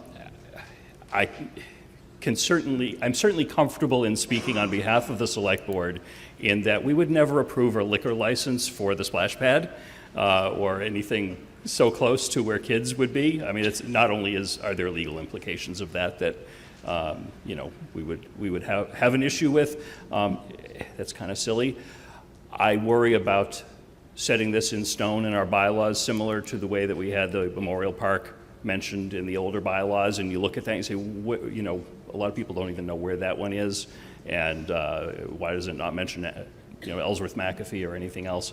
I'd rather leave this in the hands of my trusted friends on the Select Board and future generations of Select Board members to determine whether it is or isn't appropriate. I could see, for example, there may be a, you know, a recreation-related event there that does not involve children, where they may want to serve alcohol to close out the season or something like that to adult volunteers, and I wouldn't want to restrict that artificially in advance.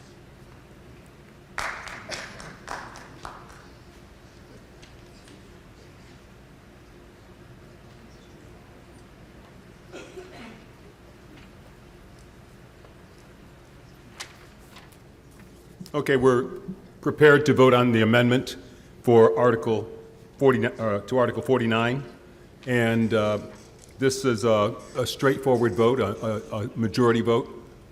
And as I said before, the addition to what the original Article 49 had was to add no alcohol or liquor license or permit shall be issued for any event, gathering, or function at Assabet Park. And the voting is open.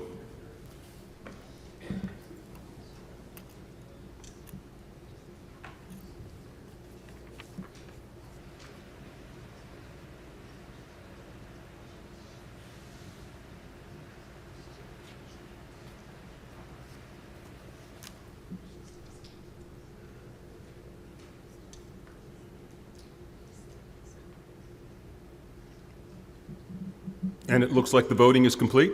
May we see the results, please? And the motion to amend does not pass.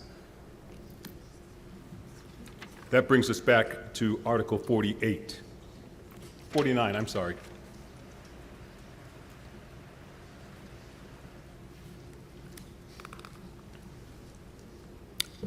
Sorry, ma'am, I didn't see you there. B, please. Lisa Martin, 32 Weston Terrace.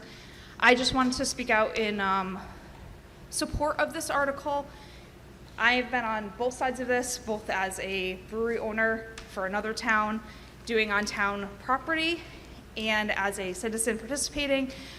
These are not wild parties. These are calm enjoyment activities, but they're also all go through the process of talking to the select board and making sure that it is something that is a benefit to the town, and these are a benefit to the town to allow adults to enjoy an adult beverage in a controlled setting for the enjoyment of the town that increases our enjoyment of activities such as things that happen in the town, concerts or things like that.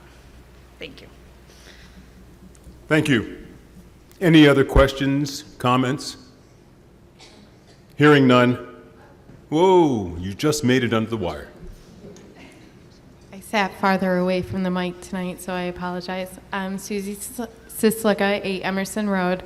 I'm on the Community Affairs Committee, and we've been talking about this for like 10 years. So it would be fun to have a little beer tent, or I always kind of pictured it like a petting zoo for adults with you know, alcohol inside. It would be a calm. I've been to them in other towns. We just thought it would be fun. We're always trying to do new things. And if you've been to our concerts, we try to have new vendors and everything. So I let our committee know that this was coming up for it. So not on behalf of my committee, but as a member of the committee and someone who went to the concerts before, I'm in support, but just to put my spot in. And I know, it would be fun at Applefest too, and the fireworks and everything else. So thank you.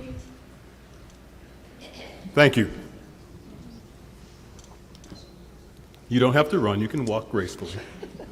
Hi, Ruth Ann Ruzzi, 160 West Street. Just a question, historically, has anything like this come up before? I'm a little curious as to why it's come up in this particular year. Maybe it's just housekeeping and we're getting to it as a town. But has it come up before? And if so, what was the voting like and the thought behind, obviously, voting it down since we're having to bring it up again? Sure, I can answer that a couple of different ways. I am not aware of it previously coming to town meeting for this purpose, certainly not in the years that I've been involved. I can give you one example of a situation that the town could have done something that it could not.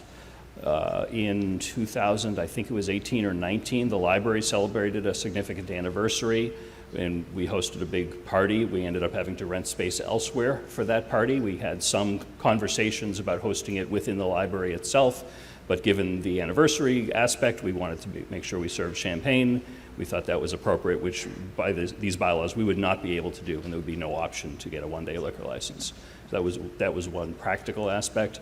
The reason that it came up in our minds this year is because we own 4 West Main and we own White Cliffs.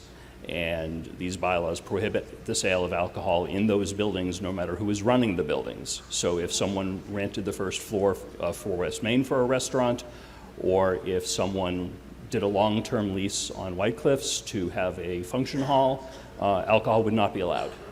And we want to market those buildings, and these limitations put severe restrictions on that. Okay, so this doesn't have a negative history, it just simply hasn't come up. I am not aware of any history at all. All right, thank you. Thank you. Thank you. Seeing no more at the mics for questions or comments, I believe we're ready to vote for Article 49. And the graphic is there. It is a simple majority, and the vote is open.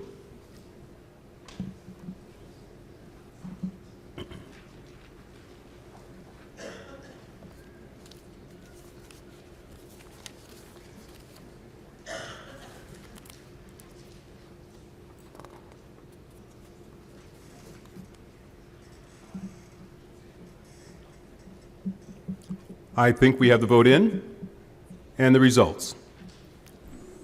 Article 49 passes by the required majority vote. Article 50, please. Mr. Moderator, I move the town vote to amend the town charter, section 3-4, selectmen appointments, and the following sections of the town code to reflect changes in the appointment authority for key financial positions. Chapter 1-16, Administrative Services, Section 1-16-100. Chapter 1-36, Finance and Records Division, Sections 1-36030 and 1-36070. Chapter 1-52, Finances, Financial Planning Committee, Section 1-52-050. These amendments shall designate the finance director, rather than the town accountant, as the position appointed by the Select Board, and transfer the authority to appoint the town accountant to the town administrator, ensuring consistency with the town's financial administrative structure. Second. Motion has been made and seconded. Yes. I think Steph is speaking. Steph's doing it, okay.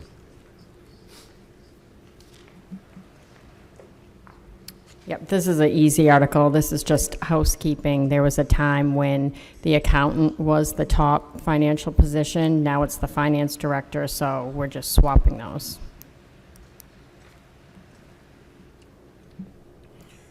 May I hear from the Select Board on Article 50, please? Select Board unanimously recommends approval of this article. Any questions or discussion on Article 50? Hearing none, we are prepared to vote. The vote is up. It is a 2/3 majority Okay, just to remind you of that. Voting is open.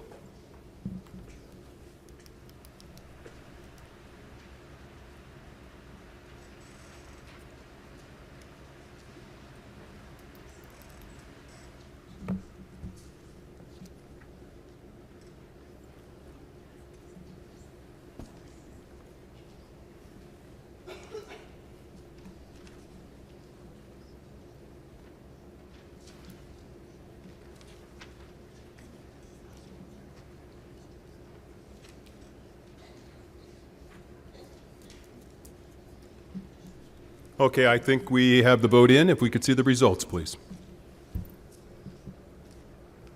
And Article 50 passes by the required two-thirds vote. Article 52, please.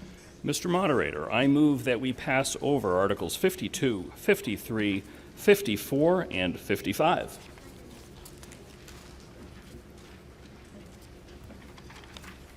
Was that okay, thank you. Oh, thank you.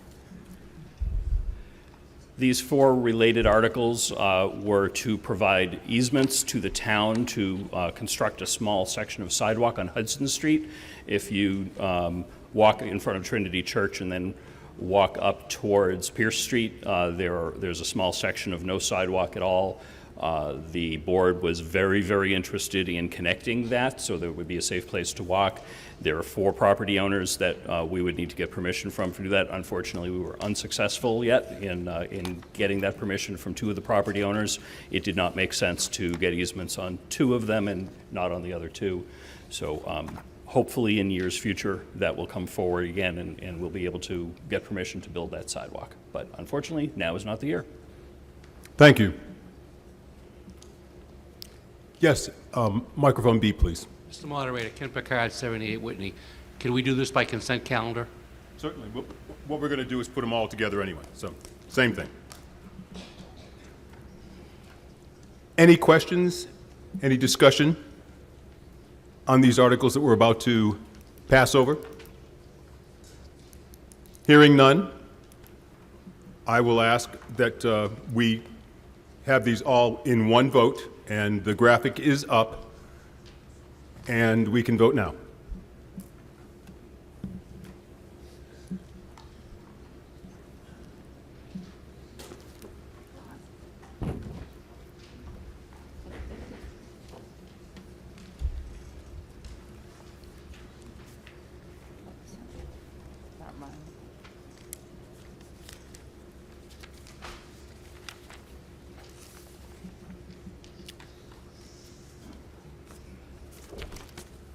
And it looks like the voting is over. And the motion to pass over these articles passes by the required majority vote. Thank you. Oops. Good evening, everyone. My name is Amy Paretsky, and I'm the chair of the Northborough Planning Board. I actually didn't think I'd make it up here tonight, but here I am. We're always the last of all the town meeting articles. I've been the interim chair since Carrie Martinick's resignation in January. I just wanted to thank Carrie for her knowledge, time, and dedication to the planning board, and for volunteering for the many other communities throughout the town. The planning board will discuss Articles 56 through 62 tonight. Right now, I'm going to start with Article 56. I'm going to talk about 56 through 58 together because all of them are in relation to the accessory dwelling bylaw. I'm not sure, did the slide show? But did the slide show for they'll come up? Oh, I know, but I'm going to talk about all 3 at once first. But I want to, okay. All right, so I'll do the first motion first, and then I'm going to talk about all 3. I move that the town vote to amend Part 7 of the Northborough Town Code, Section 702040, the Northborough zoning bylaw as printed in the warrant.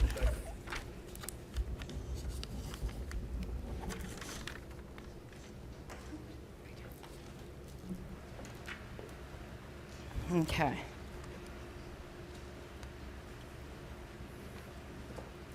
You return control here. Okay.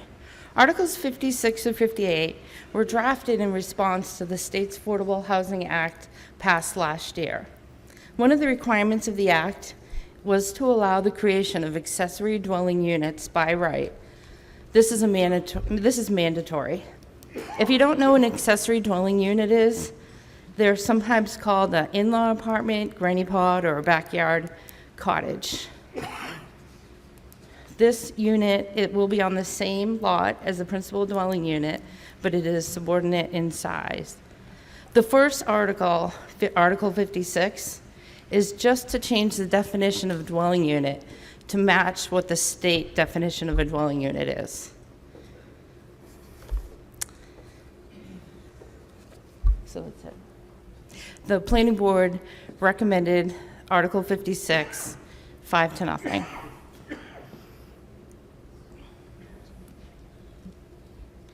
Are there any questions? And the planning board's opinion on Article 56? Yep, it was unanimous, 5-0.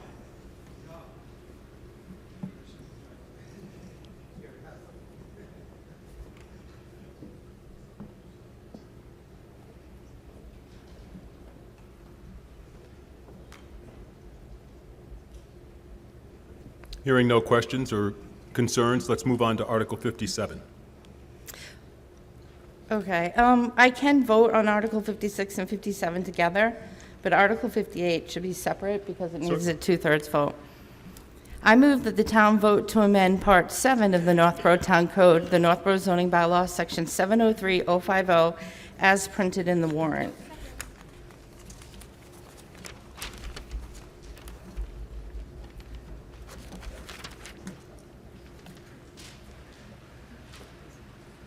Okay.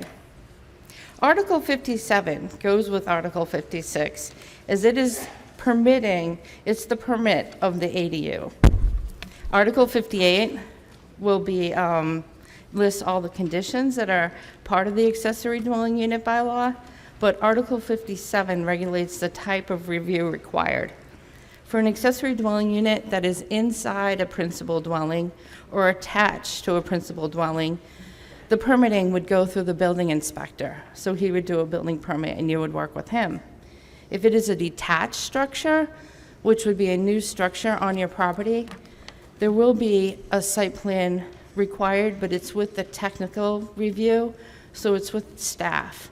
It's not with the planning board. It's just, you would meet with the staff, including the building inspector and planning director, and it would go that way.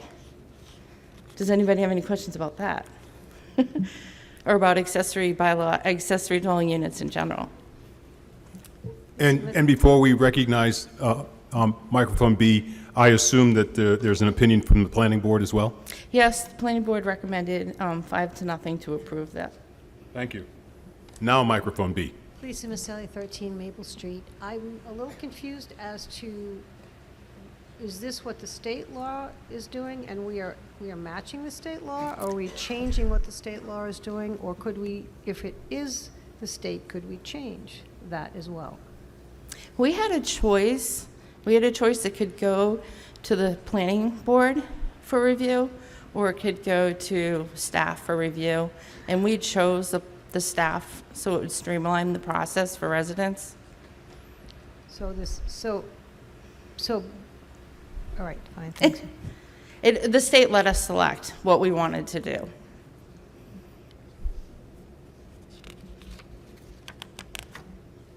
Are there any other questions? So we're voting with these two articles combined, or are we doing them individually? We could vote, I was told we could vote combine. Let's make sure we have the graphic for, we can do them individually, because you don't have it together, Sure, I right? can do them individually. We're going to do them individually, okay? Article 56 is first. Okay. Zoning bylaw, section 7-02-040, definitions. And because this is a zoning bylaw change, it is a 2/3 vote. And voting is open.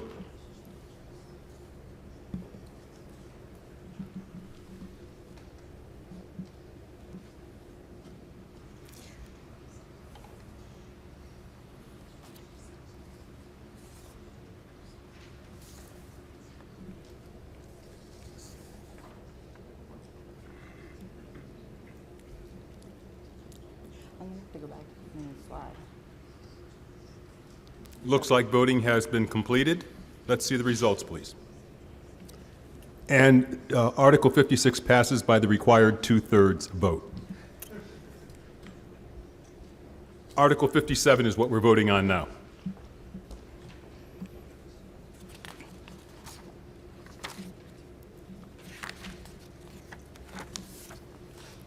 '57 is also a 2/3 vote, and the voting is open.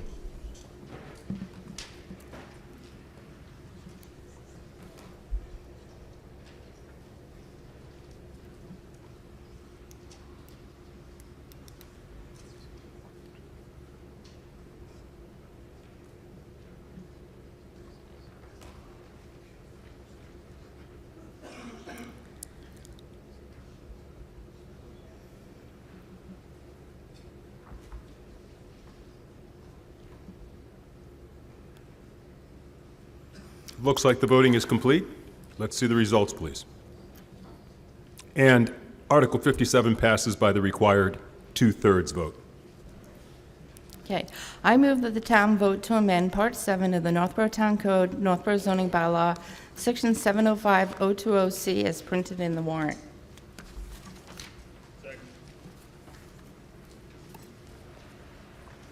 How do I go back to the slideshow? Okay. So one of you, all right. So as I mentioned before, the Affordable Homes Act of 2024 was passed last August. And Section 7 and Section 8 amend the zoning act to create the definitions and create the regulations for accessory dwelling units. The provisions within our current zoning bylaws conflict with the new state law. So these articles that we're talking about tonight, 56 through 58, are intended to bring Northborough into compliance. Some of the changes that we have are accessory dwelling units. Now it eliminates the requirement that the property owner must live in the principal dwelling. Right now that is a requirement, but that changes. It also modifies the size of the ADU. Right now, we allow 800 square feet or 25% by right. This will change to 900 square feet or half the gross floor area of the single-family home, whichever is smaller. It also specifies that an ADU shall not be owned separate from the principal dwelling unit, which the ADU is associated. Only one ADU is allowed per lot. Does anybody have any questions? And the planning board's recommendation? The planning board recommended 5-0 to approve this. Thank you. bylaw. Yes, Ed. Mike Powell, 360 Whitney Street. The first, a clarification. In the explanation, it says the maximum size is now capped at 800 square feet, down from 900 square feet, which I believe contradicts what's on the screen and also the text in the article. It must be a typo. Where did you see it? The explanation in the warrant says the maximum size of an ADU is now capped at 800 square feet, down from 900 square feet. Yes, that must be a typo. Okay. But that's not So the intention is 900. the intention is 900 square feet. And the second is, do ADUs count as part of Northborough's total housing inventory such that they will count against our subsidized housing inventory and create a risk of a 40B violation? They will. And if so, is there anything we can do about that? No. They do not allow you to consider them as affordable housing, as they want to create as much housing as the state as possible, and they thought putting the affordable housing restriction on them would prohibit people from building them. But if I and 10 of my neighbors go and create ADUs, even if we don't rent them out, even if we just use them for literally my mother-in-law, then that could cause the town of Northborough to be subject to 40B. I agree. I went to a lot of meetings about this in the past 6 months, and many of the towns have the same fear, Okay. that it Thank will you. bring them below the 10%. Thank you. You're Yes. awesome. So go ahead.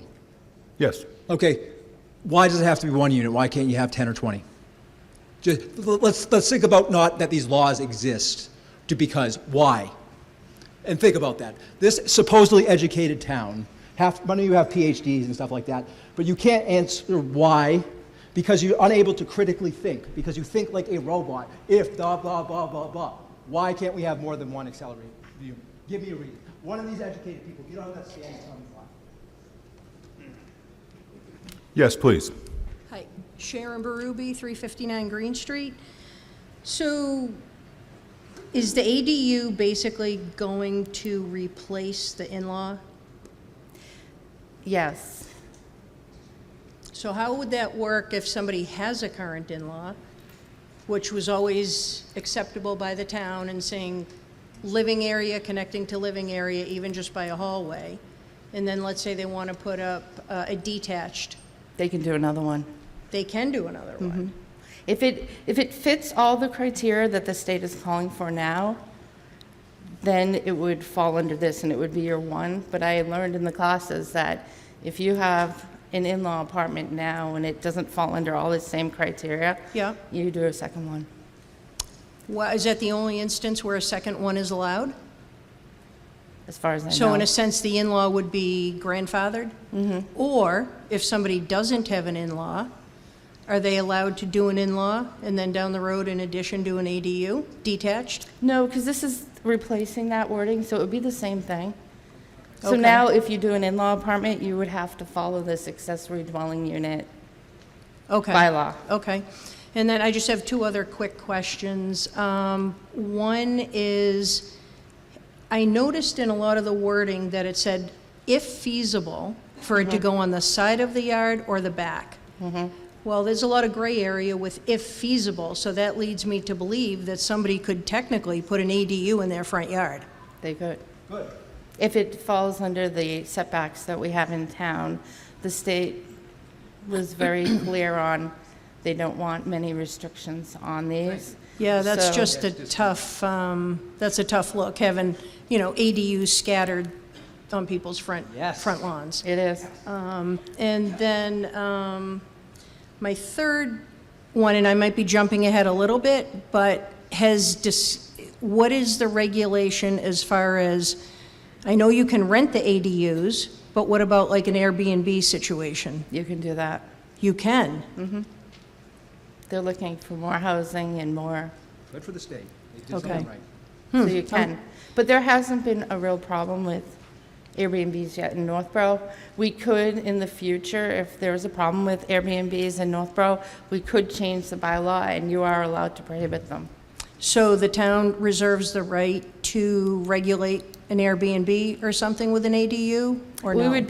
We would have to come in front of town meeting again. Yep. And we would have to update the bylaw to say no short-term rentals. Okay, all right. Yeah, but for right now, we left it open because there wasn't a problem. Okay, thank you for the info. One more thing. This woman should be town administrator, by the way. Give her a hand. I almost, please define affordable housing. I don't have that. Yeah, it's based on the property values around. It's all to maintain your property values. That's what it's about. It's about money. It's not about housing people when people are living on the streets. You all should be embarrassed. Absolutely embarrassed. God bless you. You are out of bounds. Thank you.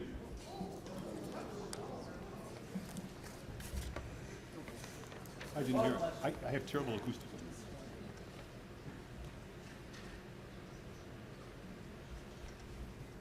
I will not tolerate inappropriate language in my town meetings.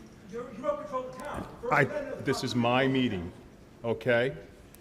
Officers, can you please remove him from the hall?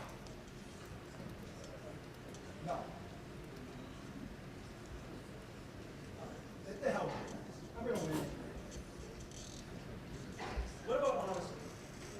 Deception, equivocation, love of money is the root of all evil. Nehemiah chapter 5, usury, interest on loans. That's what people have to pay, right? I was very, very angry. You were charging interest. Read the Bible.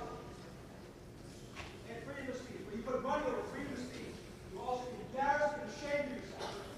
Again, I apologize to this body. If we may continue and get back to Article 58. I have a question here. I do. Chris Brandon, 22 Shoreland Drive. Just a follow-up question. So existing in-law apartments, things like that, if those can be considered ADUs, if somebody decides to change that, like they want to update it or something like that, have to get a permit, does that then become an ADU that would go against the towns, that would make us subject to the affordable housing? I don't know, Mr. Federico, do you have that answer? Like if they changed it? If somebody has to file a permit to change an ADU, does that then or to change an existing, like a grandfathered in-law apartment, does that now become an ADU that adds to the town's housing that makes us required to get that? Good evening, everybody. My name is Bob Federico. I'm the building inspector and zoning enforcement officer. Please repeat the question. Sure. Because the additional of ADUs, if people are adding ADUs, that's going to increase the housing in the town, requiring us to obtain additional affordable housing, correct? ADUs come into affordable housing, but it has to meet the definition of an accessory dwelling unit. Number one, it has to conform to all requirements of the building code. Second of all, an accessory dwelling unit must have separate and distinct entries and entrances from the original house. So if you have a house and off to the side you've got a little hallway and it's got a kitchen and a bedroom and whatever, that is not considered an ADU. Okay. If you want to turn it into an ADU, you're going to have to take that out, get two separate and distinct egress paths, and the building code requires a 1-hour firewall separation between the main building, and the ADU.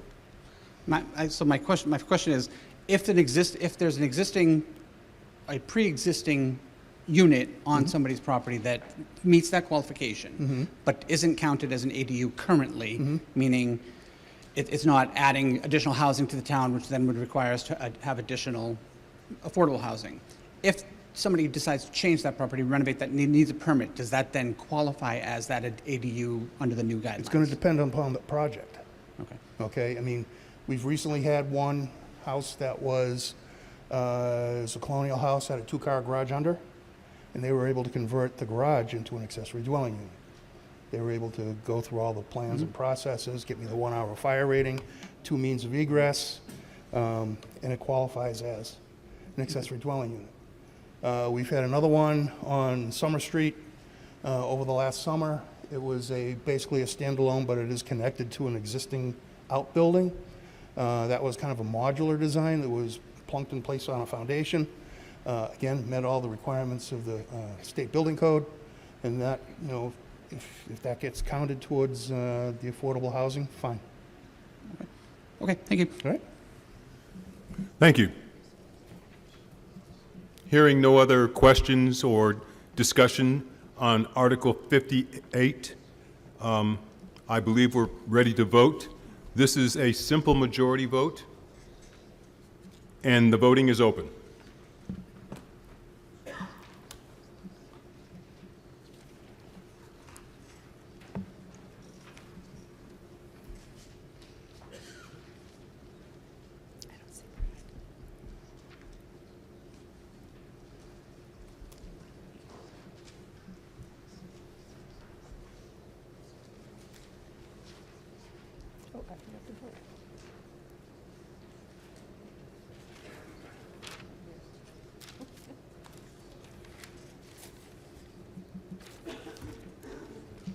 Looks like the voting has been completed, and Article 58 passes by the required majority vote. Okay. Article 59. Article 59. I move that the town vote to amend Part 7 of the Northborough Town Code, the Northborough zoning bylaw, Section 706030, as printed in the warrant.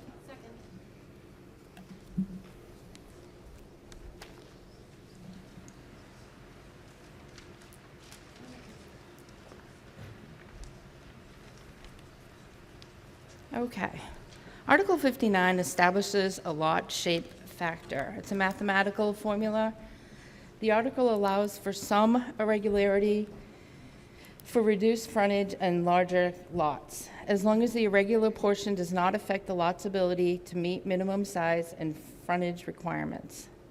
The goal of this amendment is to ensure that the lots created for the building are reasonably shaped, property owners will better be able to use their property in site driveways, fences, sheds, swimming pools, and gardens if the lots are compact. Does anyone have any questions? Before the questions, may I have the opinion of the planning board, please? Sure, the planning board voted 5-0 to approve this. Thank you. Are there any questions, any discussion on Article 59, please? Hearing none and seeing none. The voting is open. This is a 2/3 vote.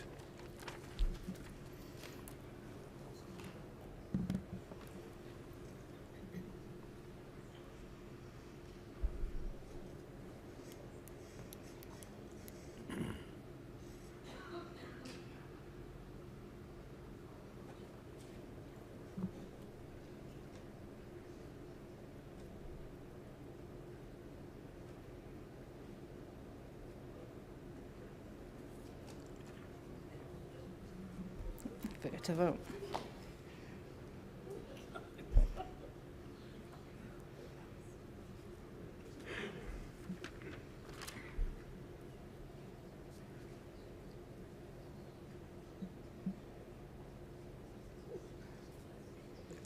Looks like the voting is complete. May we see the results, please?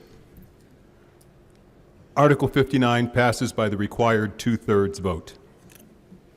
Article 60, I move that the town vote to amend Part 7 of the Northborough Town Code, the Northborough zoning bylaw, Section 709010, as printed in the warrant. Is there a second? Second. Thank you.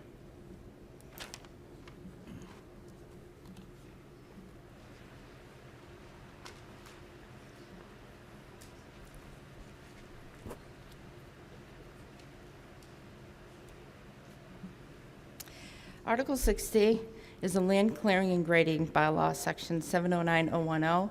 It's a housekeeping item. Currently, right now, there were updates to the stormwater management and land disturbance permit, and applicants have to go to the Conservation Commission for that.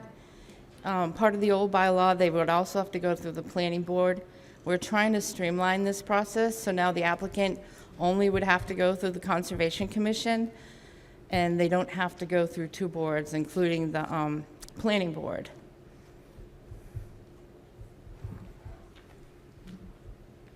Does anyone have any questions? And the planning board's recommendation? Oh, we voted 5-0 to recommend it. Seeing no questions or discussion, we are ready to vote on Article 60.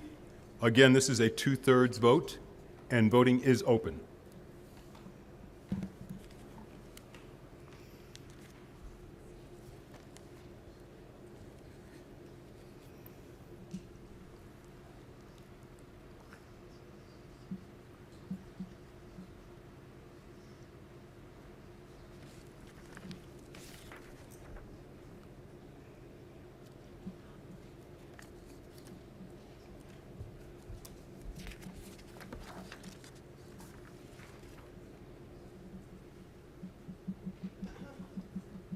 And it looks like the voting is complete. May we see the results, please?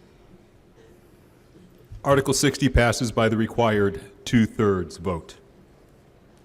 Article 61, zoning bylaw, Section 709040, signs. I move that the town vote to amend Part 7 of the Northborough Town Code, the Northborough zoning bylaw, Section 709040, signs, as printed in the warrant. Second. Motion has been made and seconded.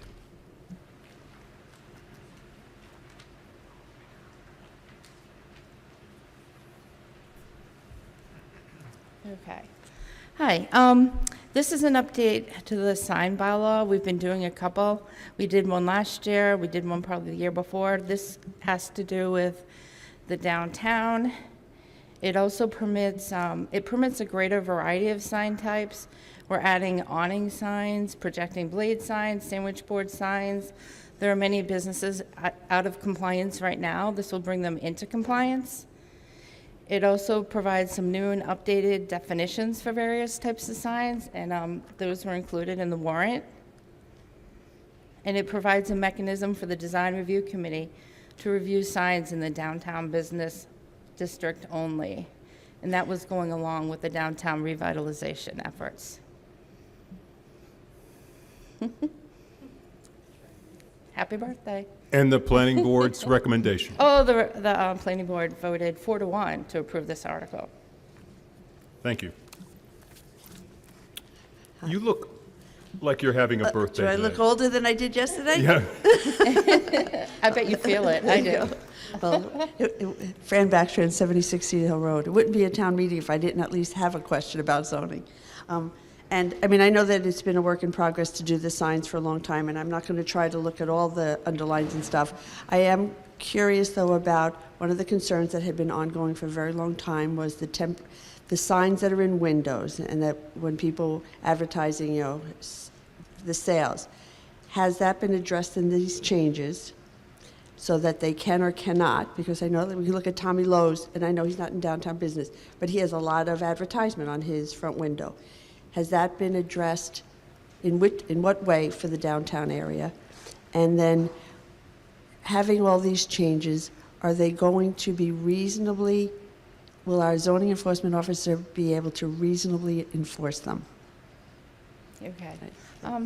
This was a months-long project with the design review committee, and we worked with Mr. Federico and Ms. Connors.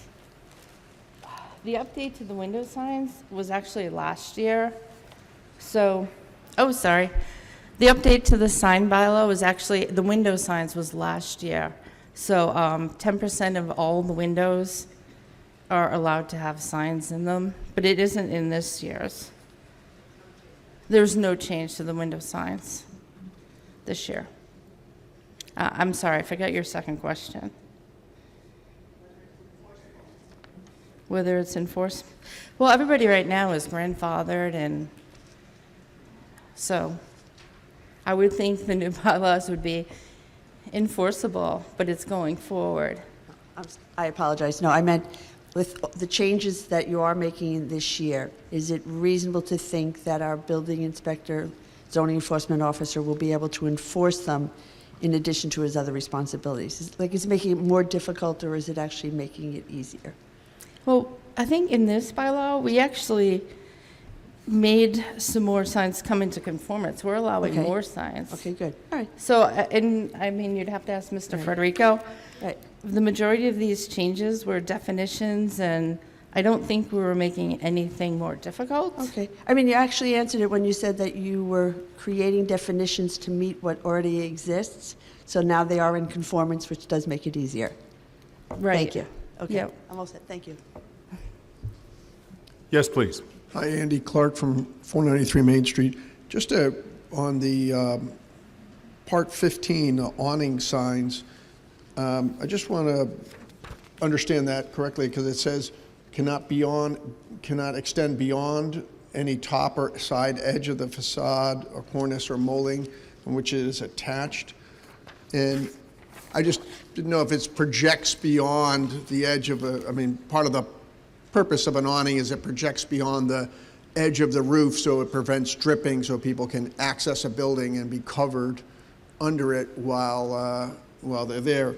So does that mean that that an awning can't extend beyond like the drip line of a building or a facade, or is it just can't extend beyond a small architectural element within a specific building? If you looked, I think on your slide you had the neighborhood tavern, right? And that thing extends beyond the roof line so that it protects water, it keeps water off that. And I just didn't know if is that the meaning of it, or maybe our building inspector can Right, can Mr. interpret that Federico, more do you mind correctly. answering it? I mean, what we were really doing was allowing signs on the awnings, but awnings are part of a building, so I don't think we were trying to change anything to do with building code. I Right. didn't know whether this was new by law. Just asking for clarification on that.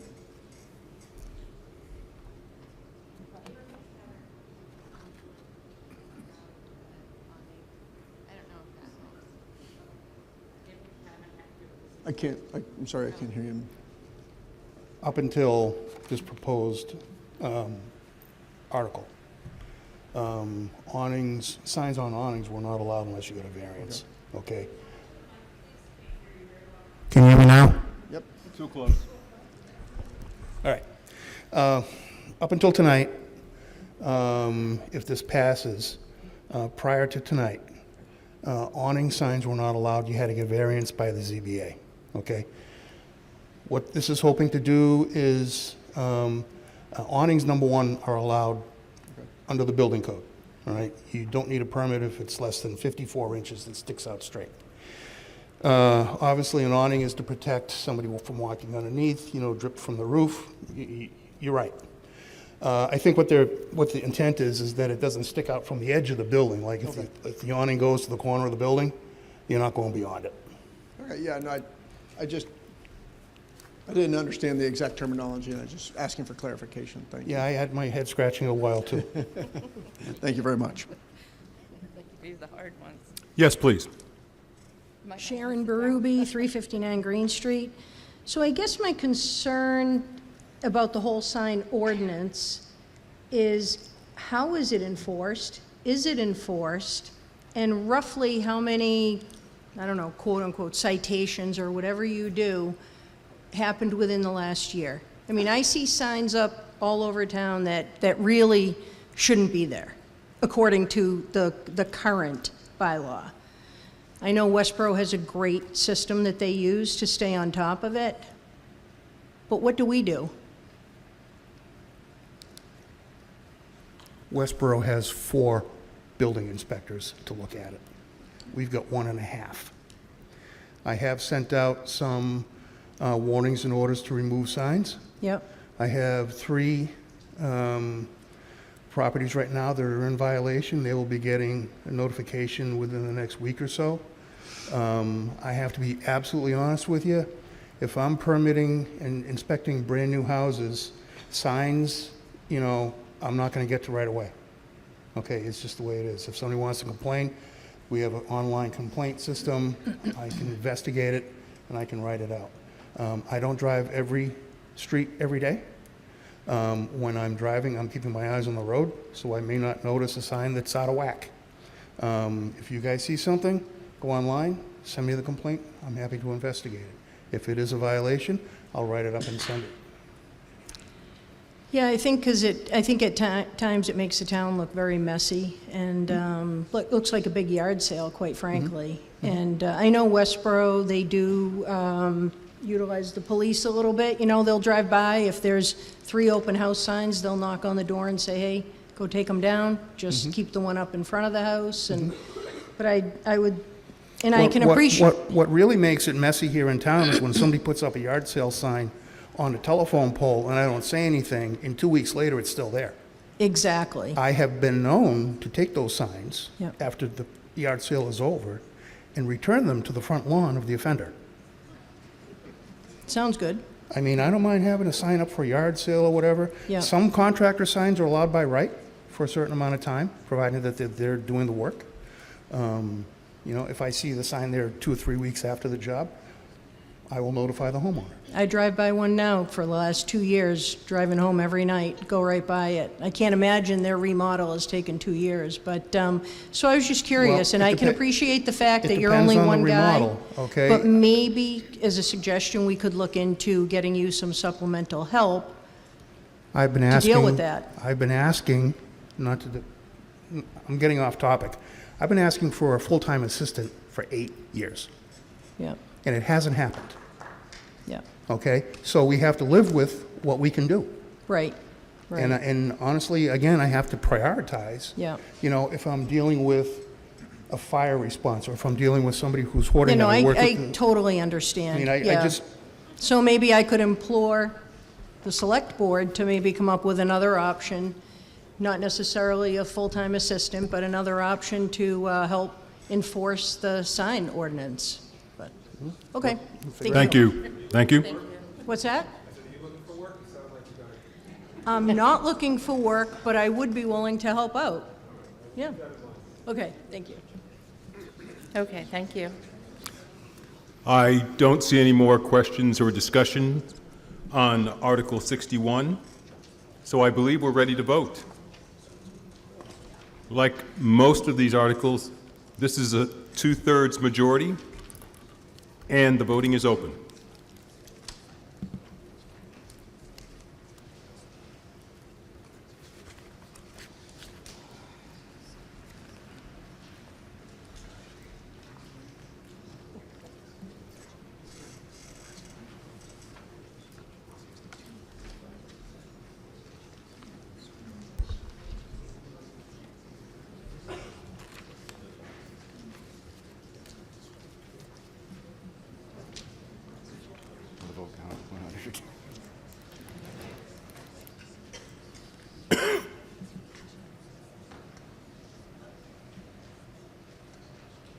Looks like the voting has stopped, so let's see what the results are.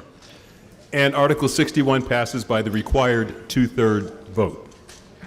Article 62. Mr. Zeiton, before you move forward, may I remind you that these people are hopeful that this will be a speedy presentation.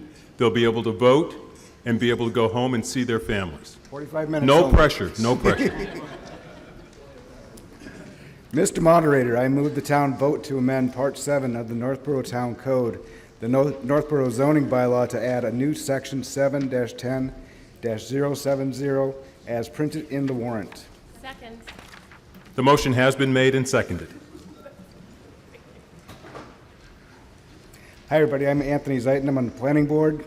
Article 62 is intended to help maintain Northborough's affordable housing stock at or above 10% of the total housing inventory. Staying above this threshold is critical because falling below would allow for developers to invoke Chapter 40B. Chapter 40B enables developers to bypass most local zoning regulations, with the exception of Title V and Conservation Commission restrictions. Potentially leading to undesirable and less controllable developments. Currently, Northborough's affordable housing stock is at 10.28%, so we're getting very critically close to that 10%. We also have a development coming in that's been approved for 88 units, which will really eat into that percentage. This is leaving the town very vulnerable to 40B developments.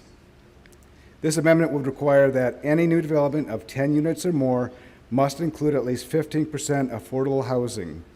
To encourage compliance, the amendment offers a density bonus as incentive, and for example, if a parcel could normally accommodate 10 units under existing zoning, the developer would be allowed to build 12 units in that same parcel, 10 market rate units, and then plus 2 affordable units. Originally only 10 would be allowed. So this accomplishes a couple things. One, we get more affordable housing, and we protect the town's bylaws from unfriendly developments. Any questions? And the opinion or recommendation from the Planning Board? The Planning Board unanimously supported this article. Thank you. Any questions, any discussions? You know, Mr. Zeiton's on the clock. If not, I believe we are prepared to vote on Article 62. Again, this is a 2/3 vote, and the voting is open.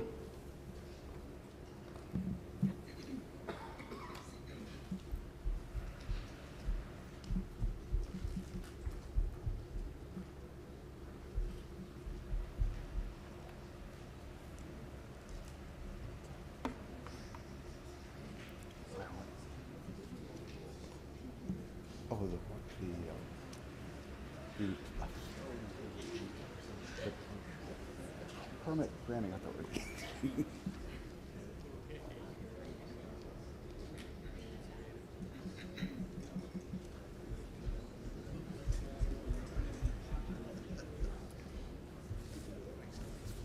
It looks like the voting is complete. May we see the results, please? And Article 62 passes by the required 2/3 vote. Before we do that, I have a couple of announcements to make, and one of those announcements is all of those committees that submitted reports to me may now present those reports to the body. No, just kidding, just kidding. Mr. Moderator, I'm so sorry to delay us just 1 second, a point of clarification maybe. Earlier in today's meeting, a gentleman was asked to leave to the extent I was making any noise over there, I apologize to the meeting. I was really trying to help the situation. I understand he used some profanity, but my understanding, Mr. Moderator, is that was not the reason he was asked to leave. It was the loud voice and the interrupting repeatedly throughout the meeting. And the reason I ask that is because I think, as we know, it would not be lawful to exclude someone for using profanity in a public meeting, but it may be if he was being interruptive. And so I understood that he was being asked to leave because of the interruptions and not because of the profanity. Is that right? I thank you for your legal advice. I'm giving legal advice. And it's not necessarily one particular situation. My responsibility is to make sure that the people that make up this town meeting have an environment where they are comfortable and do not feel like that there are many interruptions. Understood. I made the determination that it was a series of interruptions that brought that about. Thank you. And I just wanted to make sure that, in case anyone's ever looking at this, what was the reason? It wasn't just a particular word or content. It was a series of things. And I just wanted to do that maybe to protect us all, actually. So thank you. I just wanted to do that. Thank you. I heard a motion to dissolve. And that has been seconded. With that being said, this meeting is dissolved. Thank you all for your support and your participation.